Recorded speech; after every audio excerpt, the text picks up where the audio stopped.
శుభాలు తెలియజేస్తూ ఉన్నాను.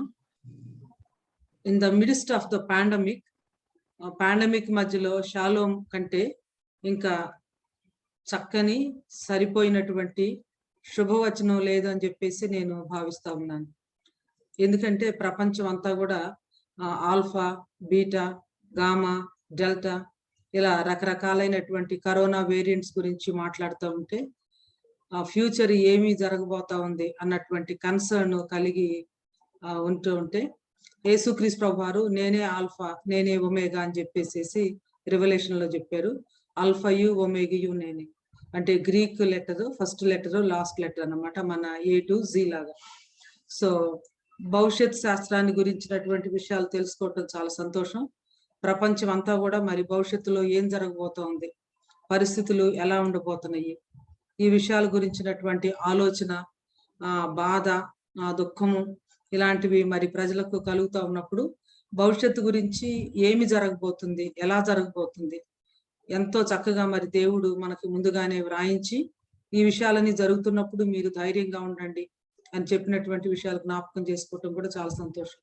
ఈ పర్టికులర్ టైమ్స్ లో నాకు స్నేహితులు కానీ, నైబర్స్ కానీ, కొంతమంది అక్వైంటెన్సెస్ కానీ ఏమడుగుతూ ఉన్నారంటే, ఏమంటే మీ బైబిల్లో దీని గురించి ఏమైనా ఉందా, మీ బైబిల్ ఏం చెప్తుంది, ఇలా అడుగుతున్నప్పుడు మా బైబిల్ మా దేవుడు అని కాదండి, దేవుడు ఏం చెప్తున్నాడు, దేవుని వాక్యమైనటువంటి బైబిల్ ఏం చెప్తుంది అనేది మరి మనం తెలుసుకోవాలి అని చెప్పేసి కొన్ని విషయాలు షేర్ చేసుకోవటానికి ఇది నాకు ఒక మంచి సమయాన్ని కూడా దేవుడు అనుగ్రహిస్తూ ఉన్నందుకు నేను సంతోషిస్తూ ఉన్నాను. మరి భవిష్యత్ శాస్త్రాన్ని చదవటానికి మనం దేవుని వాక్యంలో మరి ప్రకటన గ్రంథాన్ని మనం తీసుకున్నాము. ప్రకటన గ్రంథం బైబిల్లోని చివరి గ్రంథం, భవిష్యత్తును గురించిన గ్రంథం. మరి సృష్టితో ఆదికాండం ప్రారంభమైతే ప్రకటన గ్రంథం నూతన సృష్టితో ముగుస్తుంది. మరి ప్రకటన గ్రంథంలో ఉన్నటువంటి అద్భుతమైనటువంటి విషయాలను ఒక సిరీస్ లాగా మనం సిస్టమాటిక్ థియాలజీ లాగా టాపిక్ వైజ్ గా నేర్చుకోవటానికి దేవుడిస్తున్న కృపను బట్టి దేవునికి ఎంతో స్తుతులు చెల్లిస్తా ఉన్నాను. మరి గ్రూప్ గా మీరు కూడా ఎంతో చక్కగా చదువుతూ ప్రిపేర్ చేస్తూ మీరు క్వశ్చన్ అండ్ ఆన్సర్స్ టైప్ లో మనము డిస్కషన్ చేస్తా ఉన్నప్పుడు చక్కని వాల్యుబుల్ కాంట్రిబ్యూషన్ మీరంతా కూడా మరి చేస్తున్నందుకు ప్రత్యేకంగా అందరినీ కూడా నేను అభినందిస్తూ థ్యాంక్స్ తెలియజేస్తా ఉన్నాను. It is a kind of learning together, growing together, and also learning as disciples of Lord Jesus Christ at his feet together. ప్రకటన గ్రంథాన్ని మరి మనం స్టడీ చేసేటప్పుడు 4 రకాలైనటువంటి వ్యూస్ ప్రజలు కలిగి ఉన్నారని చెప్పేసి మనం చూసాము. వాటిల్లో మనము ఫ్యూచరిజం అంటే జరగబోయే సంగతులను ప్రధానంగా దేవుని వాక్యంలో ఉన్నటువంటి ప్రకటన గ్రంథం చూపిస్తుంది. This is our stands, this is our frame work అని కూడా మనం చెప్పుకున్నాము. ఎందుకంటే ప్రకటన గ్రంథం 1వ అధ్యాయం 19వ వచనంలో నీవు చూచిన వాటిని, ఉన్న వాటిని, వీటి వెంట కలగబోవు వాటిని, కాబట్టి ఏవైతే ఉన్నాయో, ఏవైతే జరుగుతా ఉన్నాయో, ఏవైతే కలగబోతా ఉన్నాయో వాటి గురించి అన్ని కూడా రాయమని దేవుడు మరి యోహానుకు చెప్పాడు. కాబట్టి మనము ఫ్యూచరిస్టిక్ వ్యూని తీసుకున్నాము. అంతేకాకుండా సెకండ్ కమింగ్ కు సంబంధించి ఆర్డర్ ఆఫ్ ఈవెంట్స్, బిబ్లికల్ ప్రాఫెసీలో ఉన్నటువంటి ఆర్డర్ ఆఫ్ ఈవెంట్స్ అన్ని కూడా మనం చూసినప్పుడు ర్యాప్చర్ తర్వాత మరి ట్రిబ్యులేషన్, ఆ తర్వాత జడ్జ్మెంట్ సీట్ ఆఫ్ క్రైస్ట్, ఆ తర్వాత మరి క్రైస్ట్ సెకండ్ కమింగ్, మిల్లేనియం, తర్వాత గ్రేట్ వైట్ థ్రోన్ జడ్జ్మెంట్, ఆ తర్వాత నూతన ఆకాశం, నూతన భూమి, new heaven and new earth. ఇవి మనం పదే జ్ఞాపకం చేసుకుంటా ఉన్నాం. ఎందుకంటే ఈ ఆర్డరు మన యొక్క మనసుల్లో పదిలంగా ముద్రించబడాలి అని చెప్పేసి. యేసుక్రీస్తు ప్రభు వారు మరి పరలోకానికి ఆరోహణం వెళ్ళిన తర్వాత సంఘయుగం ప్రారంభమైంది. ఈ కాలంలో మరి అన్యులైనటువంటి వారందరూ కూడా మరి వచ్చి చేరుతా ఉన్నారు. లాస్ట్ జంటైల్ కూడా రావటం కంప్లీట్ అయినప్పుడు మనకు తెలుసు ర్యాప్చర్ వస్తుందని. సో ర్యాప్చర్ లో సంఘం ఆయనతో పాటు మరి మధ్యాకాశంలోనికి ఎత్తబడుతుంది. అప్పుడు భూమి మీద జరుగుతూ ఉన్నటువంటి విషయాలే ట్రిబ్యులేషన్ లో ఉన్నటువంటి 7 years పీరియడ్ అని అనుకున్నాం. ఆ 7 years తర్వాత వచ్చేది మిల్లేనియం, 1000 సంవత్సరాల పరిపాలన, ఆ తర్వాత గ్రేట్ వైట్ థ్రోన్ జడ్జిమెంట్, ధవళ సింహాసనపు తీర్పు, ఆ తర్వాత నిత్యత్వం, ఇటర్నిటీ ఫ్యూచర్. సో ఇక్కడ ర్యాప్చర్ లోనేమో meeting Christ in the air అయితే, ఇక్కడ తిరిగి మరి సెకండ్ కమింగ్ లో మరి ప్రభు ప్రత్యక్షతలో భూమి మీదకి రావటానికి మనకు marriage supper of the lamb ఏ విధంగా జరుగుతుంది జస్ట్ బిఫోర్ మిల్లేనియం అనుకుంటాం. అలాగే మరి ర్యాప్చర్ గురించి చాలా వ్యూస్ ఉన్నాయి. ప్రీ ట్రిప్ అని, మిడ్ ట్రిప్ అని, పోస్ట్ ట్రిప్ అని వాటిల్లో మనం తీసుకున్నటువంటి వ్యూ ఏంటంటే ప్రీ ట్రిబ్ ర్యాప్చర్. అంటే ర్యాప్చర్ అనేది ట్రిబ్యులేషన్ కు ముందుగానే జరుగుతుంది, శ్రమల కాలానికి ముందుగానే ర్యాప్చర్ జరుగుతుంది అనే విషయాన్ని ఆల్మోస్ట్ ప్రతి క్లాస్ లో కూడా నేను నొక్కి వక్కాణించడమే కాకుండా మనం చదువుతున్నటువంటి ప్యాసేజెస్ లో దానికి అనుకూలంగా ఉన్నటువంటి రిఫరెన్సెస్ ఏమున్నాయి, మనం దీన్ని అర్థం చేసుకోవటానికి లేదా దీన్ని మనం సమ్మతించడానికి ఏమిటి మనకు వాక్యంలో ఉన్నటువంటి ఆధారాలు, అవి కూడా ఒకదాని తర్వాత ఒకటి మనం చూస్తా ఉన్నాం. దానియేలు గ్రంథం 9వ అధ్యాయం 24వ వచనంలో అసలు వై అంటే tribulation, purpose of tribulation, why what is the purpose of tribulation అనేది మనం చాలా స్పష్టంగా దానియేలు నూతన నిబంధన సంఘం ఉనికిలోనికి రాకమునిపే దానియేలు గ్రంథంలో వ్రాయించినట్లుగా మనం చూస్తాం. తన ప్రజలైనటువంటి ఇశ్రాయేలీల గురించి ఆయన మాట్లాడుతూ దేవుడు తనకి ఇచ్చినటువంటి ప్రవచనాలు, దర్శనాలు, తిరుగుబాటును మాన్పుటకు, పాపాన్ని నివారణ చేయటానికి, దోషం నిమిత్తం ప్రాయశ్చిత్తం చేయటానికి, యుగాంతము వరకు ఉన్నట్టు నీతిని బయలుపరచడానికి, దర్శనమును ప్రవచనమును ముద్రించుటకు, అతి పరిశుద్ధ స్థలమును అభిషేకించుటకు, నీ జనమునకు పరిశుద్ధ పట్టణమునకు 70 వారములు నియమించబడిన. 70 వారాలంటే మనం దాన్ని 7 years ఆఫ్ ట్రిబ్యులేషన్ అని చెప్పేసి అనుకుంటా ఉన్నాం అన్నమాట.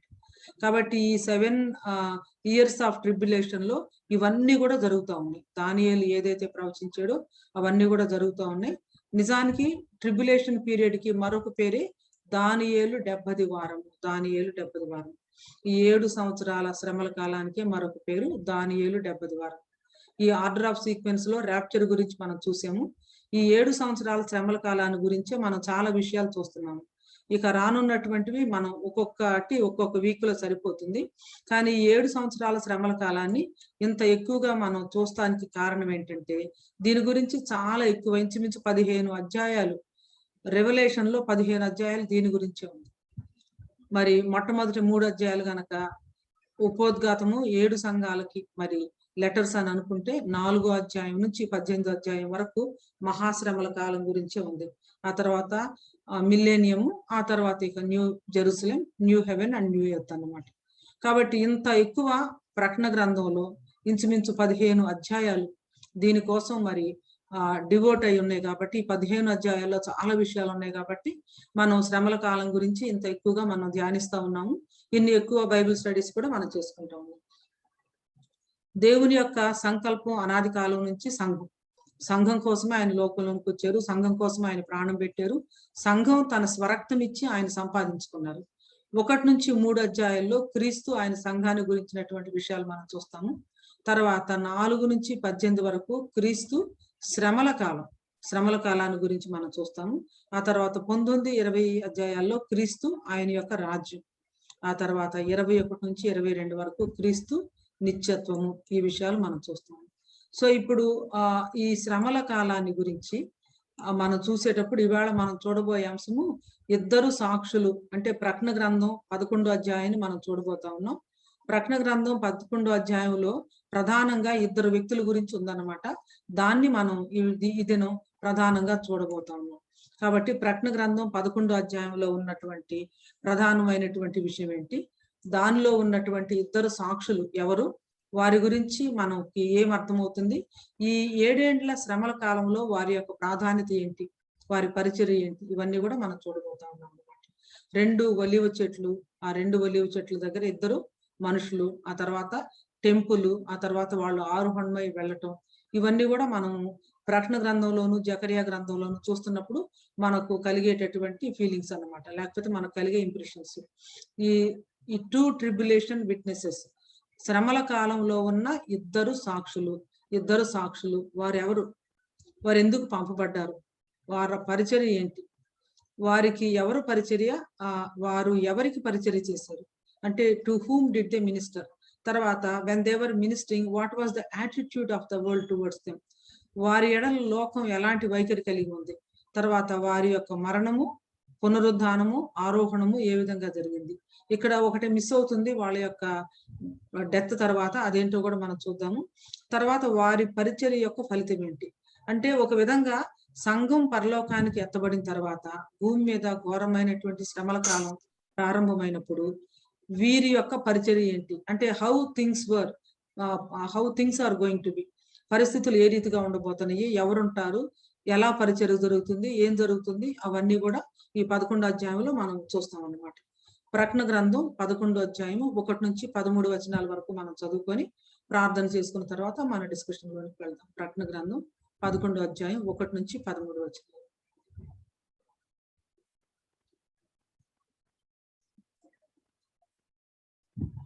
కోమల గారు చదువుతారా?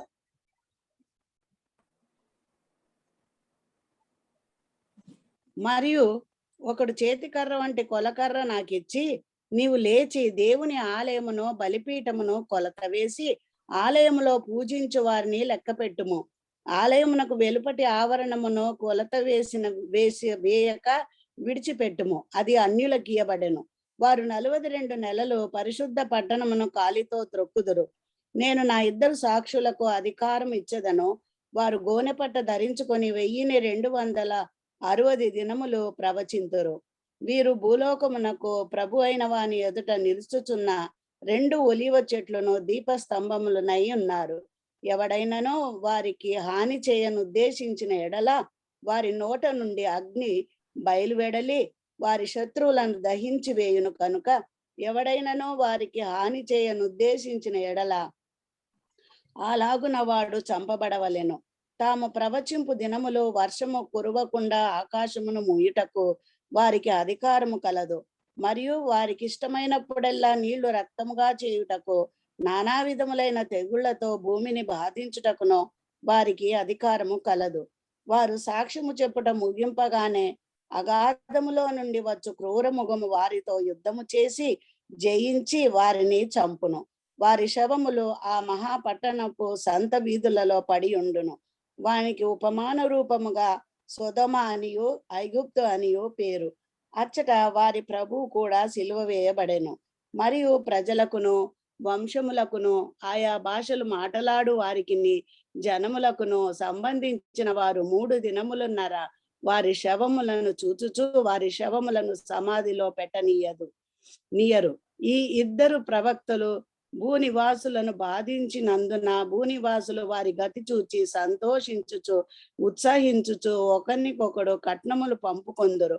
అయితే ఆ 3 దినములున్నర అయిన పిమ్మట దేవుని యొద్ద నుండి జీవాత్మ వచ్చి వారిలో ప్రవేశించెను గనుక వారు పాదములు ఊని నిలిచిరి. వారిని చూచిన వారికి మిగులా భయము కలిగెను. అప్పుడు ఇక్కడికి ఎక్కి రండని పరలోకం నుండి గొప్ప స్వరము తమతో చెప్పుట వారు విని మేఘారూఢులై పరలోకమునకు ఆరోహణమైరి. వారు పోవుచుండగా వారి శత్రువులు వారిని చూచిరి. ఆ గడియలోనే గొప్ప భూకంపము కలిగినందున ఆ పట్టణములో 10వ భాగము కూలిపోయెను. ఆ భూకంపము వలన 7,000 మంది చచ్చిరి. మిగిలిన వారు భయకాంతులై పరలోకపు దేవుణ్ణి మహిమపరిచిరి. రెండవ శ్రమ గతించను, ఇదిగో 3వ శ్రమ త్వరగా వచ్చుచున్నది. థ్యాంక్ యూ అండి, థ్యాంక్ యూ. ఉదయ పులిపాటి గారు ప్రార్థన చేస్తారా మీరు? సరేనండి. మహోన్నతులైన దేవా, పరలోకపు తండ్రి, ఈ ఫ్రైడే ఈవినింగ్ నాయన మీ సంఘంగా మేము చేరి ఫిజికల్ గా ఒకరికొకరు మేము దూరంగా ఉన్నప్పటికీ కూడా ఆత్మీయంగా ఏకీభవించి ప్రభా మీరు ఇచ్చినటువంటి ఈ ప్రత్యేకమైన దీవెన ఈ జూమ్ మీద మేము ఈ బైబిల్ స్టడీ చేయుటకు మీరు ఇచ్చిన కృప కొరకు మీకు నిండు వందనాలు. నా ప్రభా, ఈ బైబిల్ స్టడీలో ఎవరెవరు పార్టిసిపేట్ చేస్తున్నారో వారందరి నిమిత్తము మీకు వందనాలు చెల్లించుకుంటున్నాం. ప్రతి ఒక్క హృదయాన్ని మీరు తెరిచి మీ వాక్యమును అర్థం చేసుకొని అది మా హృదయాల్లో దాచుకొని ధ్యానించి దాని ప్రకారంగా మీ 2వ రాకడ కొరకు మేము సిద్ధపడినట్లు మాకు ఆత్మ బలమును దయచేయమని వేడుకుంటున్నాం. మరి ముఖ్యంగా ఈ బైబిల్ స్టడీ వారం తర్వాత వారం మరెంతో శ్రద్ధతో ప్రేమతో జరిగించుతున్నటువంటి సిస్టర్ శాంతకుమారి మొండితోక గారి గురించి మీకు నిండు వందనాలు చెల్లించుకుంటున్నాం.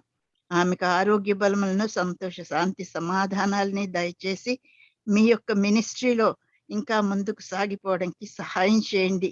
విశ్రమం లేకుండా ఎంతో పరిచర్య చేస్తున్న నీ కుమార్తెకు అధికమైన బలము, ఆరోగ్యము, శక్తి అనుగ్రహించి అనేక మందికి ఆశీర్వాదకరంగా నడిపిస్తున్నందుకు వందనాలు చెల్లించుకుంటూ ఇంకనూ బలపరచమని ప్రార్థిస్తున్నాం. దయగల మా ప్రభా, మరి లాస్ట్ వీక్ నుంచి ఈ వీక్ వరకు మమ్మల్ని అందరినీ కాపాడినందుకు మీకు వందనాలు. సంఘంలో కొంతమంది నా ప్రభా అనారోగ్యంతో బాధపడుతూ ఉంటుండగా వారి కుటుంబాలని మీ సన్నిధిలో మేము ఎత్తి పట్టుకుని ప్రార్థిస్తున్నాం. నా ప్రభా, మేము పేర్లు చెప్పకపోయినప్పటికీ మీరు ఎరిగి ఉన్నారు. అందు నిమిత్తము నాయన మీకు వందనాలు చెల్లించుకుంటూ బలహీన స్థితిలో అనారోగ్యంతో ఉన్న చిన్న బిడ్డల్ని, పెద్దవారిని కూడా మీ కృపలో జ్ఞాపకం చేసుకుని స్వస్థపరచండి.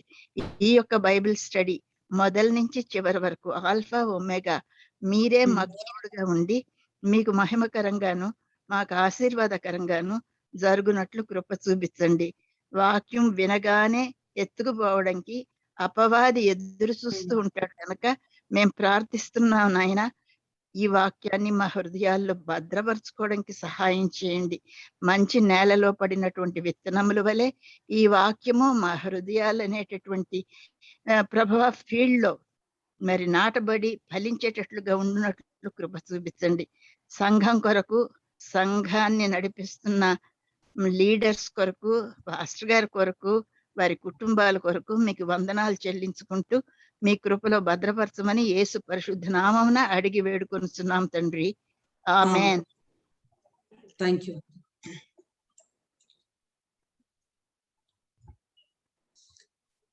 మనం ర్యాప్చర్ కి ఆ తర్వాత సెకండ్ కమింగ్ కి, అంటే సంఘం ఎత్తబట్టడానికి యేసుక్రీస్తు ప్రత్యక్షం అవటానికి, దాన్నే మనం ర్యాప్చర్ అండ్ రివల్యూషన్ అంటున్నాం కదా. మధ్య ఉన్నటువంటి విషయాలను మనం చూస్తా ఉన్నాం. అంటే ఈ 7 ఏండ్ల శ్రమల కాలం ర్యాప్చర్ తో ప్రారంభమైతే ప్రభు యొక్క ప్రత్యక్షత, ఆయన భూమి మీద ప్రత్యక్షం అవటం రెవల్యూషన్ తో ఎండ్ అవుతుంది. అయితే ఈ మధ్యలో భూమి మీద ఏం జరుగుతుంది అంటే 7 ముద్రలు విప్పబడటం, ముద్రల తీర్పులు జరుగుతాయి. 7 బోరలు, ట్రంపెట్స్ ఊదటం, బోరల తీర్పులు జరుగుతాయి. ఆ తర్వాత 7 ఉగ్రతా పాత్రలు, బౌల్ జడ్జిమెంట్స్ అంటాం అనమాట, అవి కూడా జరుగుతాయి. ఆ ఎండలో హార్మగెద్దోను యుద్ధము, ఆ తర్వాత యేసుక్రీస్తు ప్రత్యక్షం అవటం జరుగుతూ ఉంది. అయితే ఈ ముద్రల తీర్పులు, బోరల తీర్పులు, ఉగ్రత తీర్పులు మనం చూస్తా ఉన్నప్పుడు ఈ 3.5 సంవత్సరాల, మొట్టమొదటి 3.5 సంవత్సరాల్లోనేమో సీల్ జడ్జిమెంట్స్ జరిగితే, ఆ తర్వాత మహాశ్రమల కాలంలో ట్రంపెట్స్ అంటే బోరల తీర్పులు, ఆ తర్వాత ఉగ్రతా పాత్రలు కుమ్మరించబట్టము. అంటే టైము అన్నిటికీ ఒకటే ఉండదు, కానీ ఈ ఫస్ట్ సీల్ జడ్జిమెంట్స్ కేమో ఎక్కువ టైం తీసుకుంటే ఆ తర్వాత ఈ మిగిలినటువంటి జడ్జిమెంట్స్ కి చాలా తక్కువ టైమే తీసుకుంటుంది అనమాట. ఏదేమైనా ముద్రల తీర్పులు 7వ ముద్ర విప్పుతా ఉన్నప్పుడు వెంటనే మొదలయ్యేది ట్రంపెట్ జడ్జిమెంట్స్. ఈ ట్రంపెట్ జడ్జిమెంట్స్ లో 7వ యొక్క బోర ఊదినప్పుడు మరలా మొదలయ్యేది ఏమిటంటే ఉగ్రతా పాత్రలు, బోల్ జడ్జిమెంట్స్ అన్నమాట. ఇది మనం ప్రకటన గ్రంథంలో చూస్తాం. అయితే ఇప్పుడు మనం చదివినటువంటి ఈ 5వ వచనం, అంటే ఈ 11వ అధ్యాయంలో ఉన్నటువంటి విషయాలు ఎప్పుడు జరిగినాయి అంటే, మనం దీని కాంటెక్స్ట్ గనక చూస్తే ఈ ప్రకటన గ్రంథం 11వ అధ్యాయంలో ఉన్నటువంటి 2 సాక్షులు, వారి యొక్క పని, వారు ఎప్పుడు వచ్చారు, ఏ టైంలో వచ్చారు, ఈ టైం లైన్ లో వారి యొక్క ప్లేస్ లేదా వారిని ఎక్కడ మనం ప్లేస్ చేయొచ్చు అని కనుక ఆలోచిస్తే 9వ అధ్యాయం 14వ వచనంలో 6వ దూత బోర ఊదినప్పుడు అంటుంది. అంటే 6వ దూత బోర ఊదిన తర్వాత ఇది ప్రారంభమవుతుందని. ఆ తర్వాత 11వ అధ్యాయం 15వ వచనంలో, అంటే మనం 13 వరకు చదువుకున్నాం కదా, 15వ వచనం వచ్చేసరికల్లా 7వ దూత బోర ఊదినప్పుడు అంటుంది. కాబట్టి 6వ దూత బోర ఊదిన తర్వాత 7వ దూత బోర ఊదటానికి ముందు, అంటే between the 6th trumpet and the 7th trumpet, ఈ రెండిటి మధ్య కాలంలో మనం ఇప్పుడు చూసినటువంటి ప్రకటన గ్రంథం 11వ అధ్యాయంలో ఉన్నటువంటి 2 సాక్షులను గురించినటువంటి విషయాలు ఉన్నాయి అని మనకి అర్థమవుతుంది. మనకి ప్రకటన గ్రంథం 5వ అధ్యాయంలో జాన్ ఏడుస్తా ఉంటే నువ్వు ఏడవద్దు అని చెప్పేసి చెప్తాడు. లోపట్ను వెలుపట్ను వ్రాత కలిగి 7 ముద్రలు గట్టిగా వేసుకున్న ఒక గ్రంథం సింహాసనం ముందు ఆసీనుడయుండు అని కుడి చేత నేను చూసేను అని చెప్పేసి చెప్తాడు అనమాట. ఈ 7 ముద్రలు ఒకటొకటే విప్పుతా ఉన్నప్పుడు ఏమి జరిగింది అవన్నీ కూడా మనం చక్కని వర్ణన చూసాము. మొట్టమొదటి ముద్ర విప్పగానే అంత్యక్రీస్తు ప్రత్యక్షం అవుతుంది. ఆ తర్వాత 2వ ముద్ర విప్పినప్పుడు వారు, 3వ ముద్ర భయంకరమైన కరువు, 4వ ముద్ర మరణాలు ఎక్కువ అవటం. 5వ ముద్రలో చాలా మంది మరణించడము, హతసాక్షులు అవటం, మార్చేయడం అనుకున్నాం. 6వ ముద్ర విప్పినప్పుడు గొప్ప భూకంపము అని చెప్పి చూసాము. ఆ తర్వాత మరి 7వ ముద్రను విప్పుతా ఉన్నటువంటి టైంలోనే వెంటనే బోరలు ఇదవటం స్టార్ట్ అవుతుంది అన్నమాట. ఈ బోరల గురించి మనం చూసినప్పుడు అర్థమయ్యే విషయాలు ఏంటంటే, ఫస్ట్ ట్రంపెట్ మొట్టమొదటి బోర ఊదినప్పుడు, ఆ మొదటి దూత బోర ఊదినప్పుడు ఏం జరిగింది అంటే, భూమిలో 3వ భాగం కాలిపోయింది. ఇక్కడ ప్రతి చోట కూడా 3వ భాగం వస్తుందని గమనించండి. ఫస్ట్ ట్రంపెట్ కి 1/3 ఆఫ్ ద ఎర్త్ కాలిపోయింది. అదే రెండో ట్రంపెట్ అప్పుడు 1/3 ఆఫ్ ద సీ పొల్యూట్ అయిపోయింది అన్నమాట. రెండో బోర అంటే రెండవ దూత బోర ఊదినప్పుడు అగ్ని చేత మండుచున్న పెద్ద కొండ వంటిది సముద్రంలో పడవేయబడెను. అందువలన సముద్రంలో 3వ భాగం రక్తమాయను, జంతువుల్లో 3వ భాగం కూడా చచ్చిపోయిను అని ఉంటుంది. ఆ తర్వాత 3వ దూత బోర ఊదినప్పుడు ఏమైందంటే, 1/3 of the waters are polluted. 3వ దూత బోర ఊదినప్పుడు దివిటి వలె మండుచున్న ఒక పెద్ద నక్షత్రము ఆకాశము నుండి రాలి నదుల 3వ భాగం మీద, నీటి బుగ్గల మీద పడితే, అందువలన నీళ్లలో 3వ భాగం చేదులాగా అయిపోయింది అనమాట. చేదై మాచిపత్రిలాగా అయిపోయింది. మనుషులు తాగలేకపోయి చాలా మంది చచ్చిపోయారు అన్నమాట. అలాగే 4వ దూత బోర ఊదినప్పుడు ఏమైందంటే, 1/3 ఆఫ్ ద సన్, మూన్, అదే విధంగా స్టార్స్ డార్క్ అయినాయి అని చెప్పి చూస్తాం. 4వ దూత బోర ఊదినప్పుడు సూర్యచంద్ర నక్షత్రంలో 3వ భాగం చీకటి క్రమ్మునట్లు, పగటిలో 3వ భాగమున సూర్యుడు ప్రకాశింపుకున్నట్లు, రాత్రిలో 3వ భాగమున చంద్ర నక్షత్రములు ప్రకాశింపుకున్నట్లు వాటిలో 3వ భాగము కొట్టివేయబడింది. అదే 5th ట్రంపెట్ 5వ దూత బోర ఊదినప్పుడు మిడతలు భూమి మీదకి వచ్చినాయి, మనుషుల్ని బాధించడానికి వాటికి అధికారం ఉంది అని చెప్పేసి 5 నెలల వరకు అంటుంది.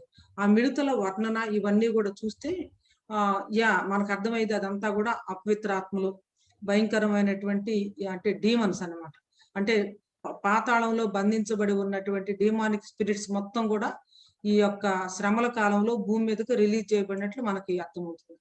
ఎందుకంటే ఆ తర్వాత ఏం జరుగుతుందంటే, యూఫ్రటీస్ నది వద్ద 4 ఫాలెన్ ఏంజల్స్, 4 పెద్ద దూతల్ని బంధించి పెట్టినట్లు ఉంటది అనమాట.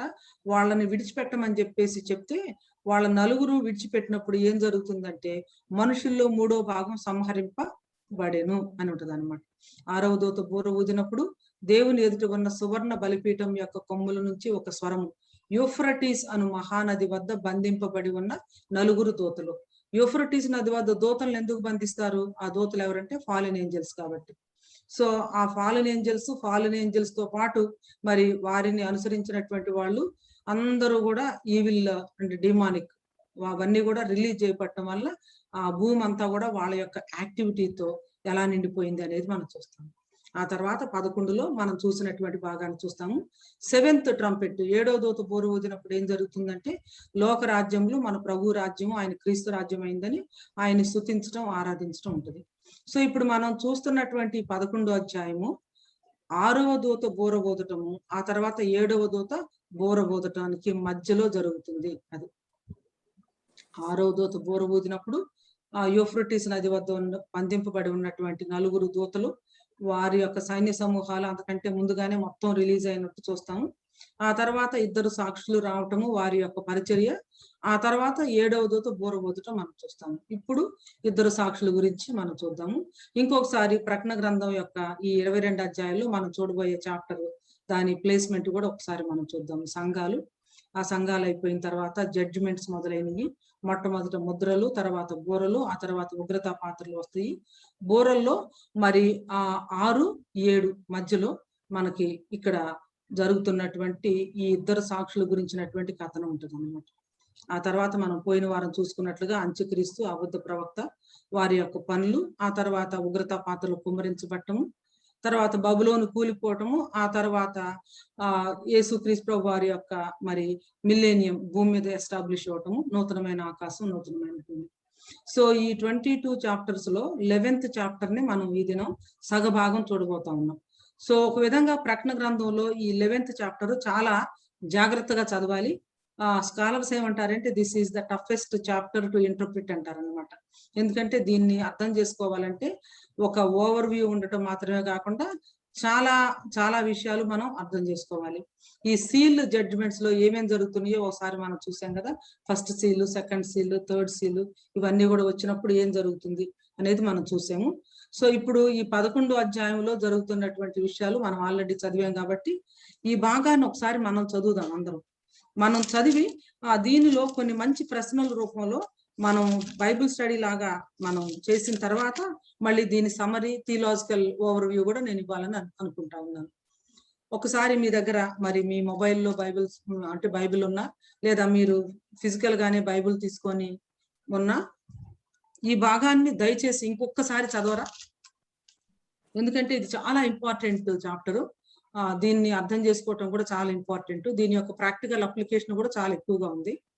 అందుకోసమని మరీ అంటే అపోకలిప్టిక్ లిటరేచర్ లాగా అర్థం చేసుకోలేనంత కష్టమైంది కూడా కాదు, మామూలుగానే అర్థం చేసుకోవచ్చు. అంతేకాకుండా దీనిలో చాలా ఇంట్రెస్టింగ్ థింగ్స్ జరుగుతూ ఉన్నాయి. అసలు ఇక్కడ జరుగుతున్నటువంటి యాక్షన్స్, వ్యక్తులు, సంభవాలు, సంఘటనలు, ప్రజలు, పీపుల్, టైము, ఆ టైం వర్డ్స్ ఇవన్నీ చూస్తా ఉంటే there is wealth of information in these 13 verses అన్నమాట. ఒకసారి మనం దీన్ని చూద్దాము. ఈ భాగంలో మనకి కనిపించే వ్యక్తులు ఎవరు?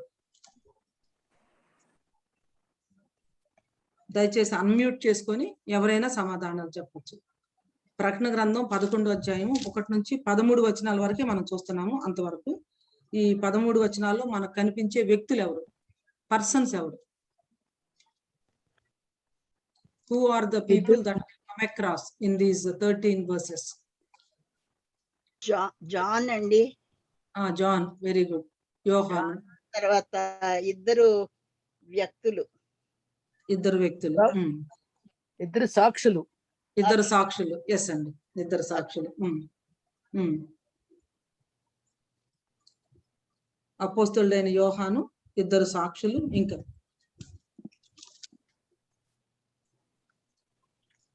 తర్వాత వీళ్ళిద్దరిని చంపడానికి క్రూర మృగము.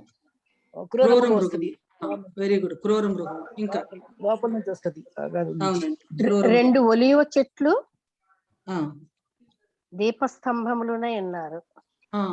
అంటే వీరిని ఆ విధంగా పోల్చబడింది కదా, ఈ ఇద్దరు సాక్షుల్ని ఆ విధంగా పోల్చబడింది. వరల్డ్ అండి, ప్రజలందరూ ప్రపంచం అంతా. ఇంకా ఆయా భాష మాట్లాడేవారు, జనములు సంబంధించిన వారు, వీళ్ళ శవాలు చూసేవాళ్ళు, వీళ్ళిద్దరిని చంపబడినప్పుడు చూస్తూ ఉంటారు. ఇంకా ఎవరన్నా ఉన్నారా? అగాధంలో నుండి వచ్చి క్రూర మృగం. అగాధంలో నుంచి వచ్చిన క్రూర మృగం. I think Elijah and Moses అనుకుంటాను. మీరు అహెడ్ వెళ్ళిపోయారండి సుధాకర్ గారు. Very good. దానిలోకి వద్దాము. ముందు ఇప్పుడు వ్యక్తులు ఎవరో చూసిన తర్వాత అప్పుడు మళ్ళీ ఒక్కొక్కళ్ళని మనం వర్ణించటము, తర్వాత వాళ్ళు ఏం చేస్తున్నారు అవన్నీ మళ్ళీ మనం చూద్దామండి. జీవాత్మ. వెరీ గుడ్ పరిమళ, జీవాత్మ. సమ్ అన్నోన్ పర్సన్ అండి, ఫస్ట్ సర్వ్డ్, మరియు ఒకడు చేతికర్ర వంటి కొలకరు. బిగినింగ్ ఫస్ట్ సెంటెన్స్ అన్న కొలత వేసేవాడు. వారి శత్రువులు, సాక్షుల యొక్క శత్రువులు. Very good. Unknown person. Ma'am మీరు 10th చాప్టర్ 10వ అధ్యాయం 1వ వచనం కనుక చూస్తే, బలిష్ఠుడైన వేరొక దూత పరలోకము నుండి దిగివచ్చుట చూచితిని అని ఉంటది కదా. అక్కడ నుంచే ఇది కంటిన్యూ అవుతుంది అనమాట. డెఫినెట్ గా అన్నోన్ పర్సన్ ఇక్కడ లేదు, కానీ మనం 10th చాప్టర్ లో చూస్తే అర్థమవుతుంది. ఆ వాయిస్ వినపడతా ఉంది కదా. ఒకడు చేతి కర్ర వంటి కొలకర్ర నాకు ఇచ్చి అంటే డెఫినెట్ గా అక్కడ 10th చాప్టర్ లో మనం చూసినటువంటి పర్సన్ అయి ఉంటారు. వెరీ గుడ్ అండి.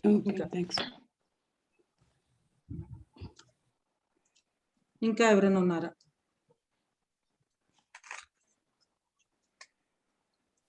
పదమూడవ వచనంలో చూడండి.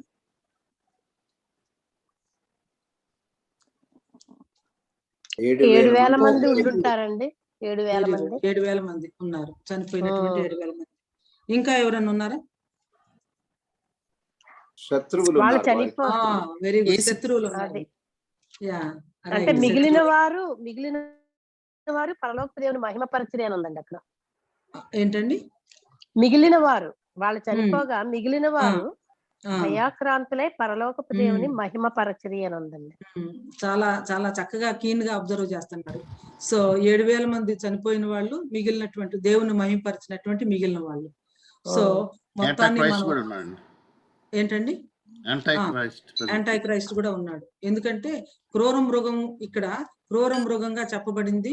అగాధంలో నుంచి వస్తున్నటువంటి క్రూర మృగము అంత్యక్రీస్తే కదా యాంటై క్రైస్ట్. ఓకే, తర్వాత పూజించువారు అని కూడా ఉంది కదా 1వ వచనంలో. పూజించువారు అవునండి. లెక్క పెట్టు. కొలత వేయండి, లెక్క పెట్టండి, 2 పనులు చేయమని. కొలత వేయాలి, లెక్క పెట్టాలని కూడా ఉంది. సో ఇక్కడ చాలా మంది వ్యక్తులను చూస్తున్నాము, పీపుల్ గ్రూప్స్ చూస్తున్నాము. తర్వాత సింబాలిక్ గా చెప్పబడినటువంటి వారి గురించి కూడా చూస్తా ఉన్నాం అన్నమాట. సో 2 సాక్షులు, మరి శత్రువులు, ఇలా కనుక మనం చూస్తే అగాధంలో నుంచి వస్తున్న క్రూర మృగము, ప్రభువు, ఆ తర్వాత శత్రువులు, 2 సాక్షులు, పూజించువారు, అన్యులు, ఇలా రకరకాలైనటువంటి వాళ్ళను మనం చూసాము. 2 సాక్షులు, ప్రభువు, దేవుడు, పూజించేవారు, క్రూర మృగము, ప్రజలు, అన్యులు, శత్రువులు, జీవాత్మ, చనిపోయిన వాళ్ళు, చనిపోగా దేవుని యందు భయం కలిగినటువంటి వారు, ఇలా చాలా మంది వ్యక్తులు మనకి ఇక్కడ కనిపిస్తా ఉన్నారు. ఓకే, అయితే ఇక్కడ చాలా ఇంపార్టెంట్ ఈవెంట్స్, సంఘటనలు జరుగుతూ ఉన్నాయి. అవి ఏమని అనుకుంటా ఉన్నారు? ఇక్కడ జరుగుతూ ఉన్నటువంటి సంఘటనలు ఏంటి? అసలు ఈ చాప్టర్ ని చదువుతా ఉంటే చాలా, అంటే యాక్షన్ ప్యాక్డ్ ఇదిలాగా ఉంటది కదా. అంటే ధనాధన్ ఫటాఫట్ అంటే మనం అలా జరుగుతున్నట్లుంది అనమాట. రావటం, వెళ్ళటం, యాక్టివిటీ, ఇవంతా కూడా చాలా ఒకదాని వెంట ఒకటి జరుగుతూ ఉంది. ఇక్కడ జరుగుతున్నటువంటి సంఘటనలు ఏంటి? అక్కడ ఆలయంలో పూజిస్తా కొంతమంది ఉన్నారండి. వెరీ గుడ్ అండి. తర్వాత ఏమో అన్యులు ఉన్నారండి. వాళ్ళు పరిశుద్ధ పట్టణాన్ని కాళ్ళతో తొక్కుతారు అని అన్నారు. ప్రవచించేవారు ఉన్నారండి.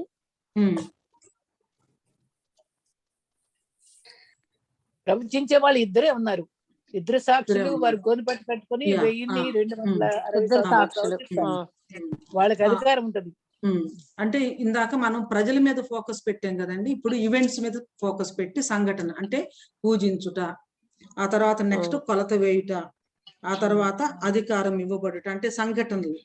అంటే we kind of try to describe it as event అన్నమాట. సో ఈవెంట్స్ ని దృష్టిలో పెట్టుకొని ఏమేమి పనులు ఇక్కడ జరుగుతా ఉన్నాయి, సంఘటనలు జరుగుతా ఉన్నాయి.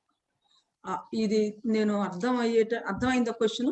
సంఘటన అంటే తెలుగు కొంతమంది తెలియదు అనుకుంటాను, చాలా అర్థమైందా? Okay, right. What are the events that are happening here?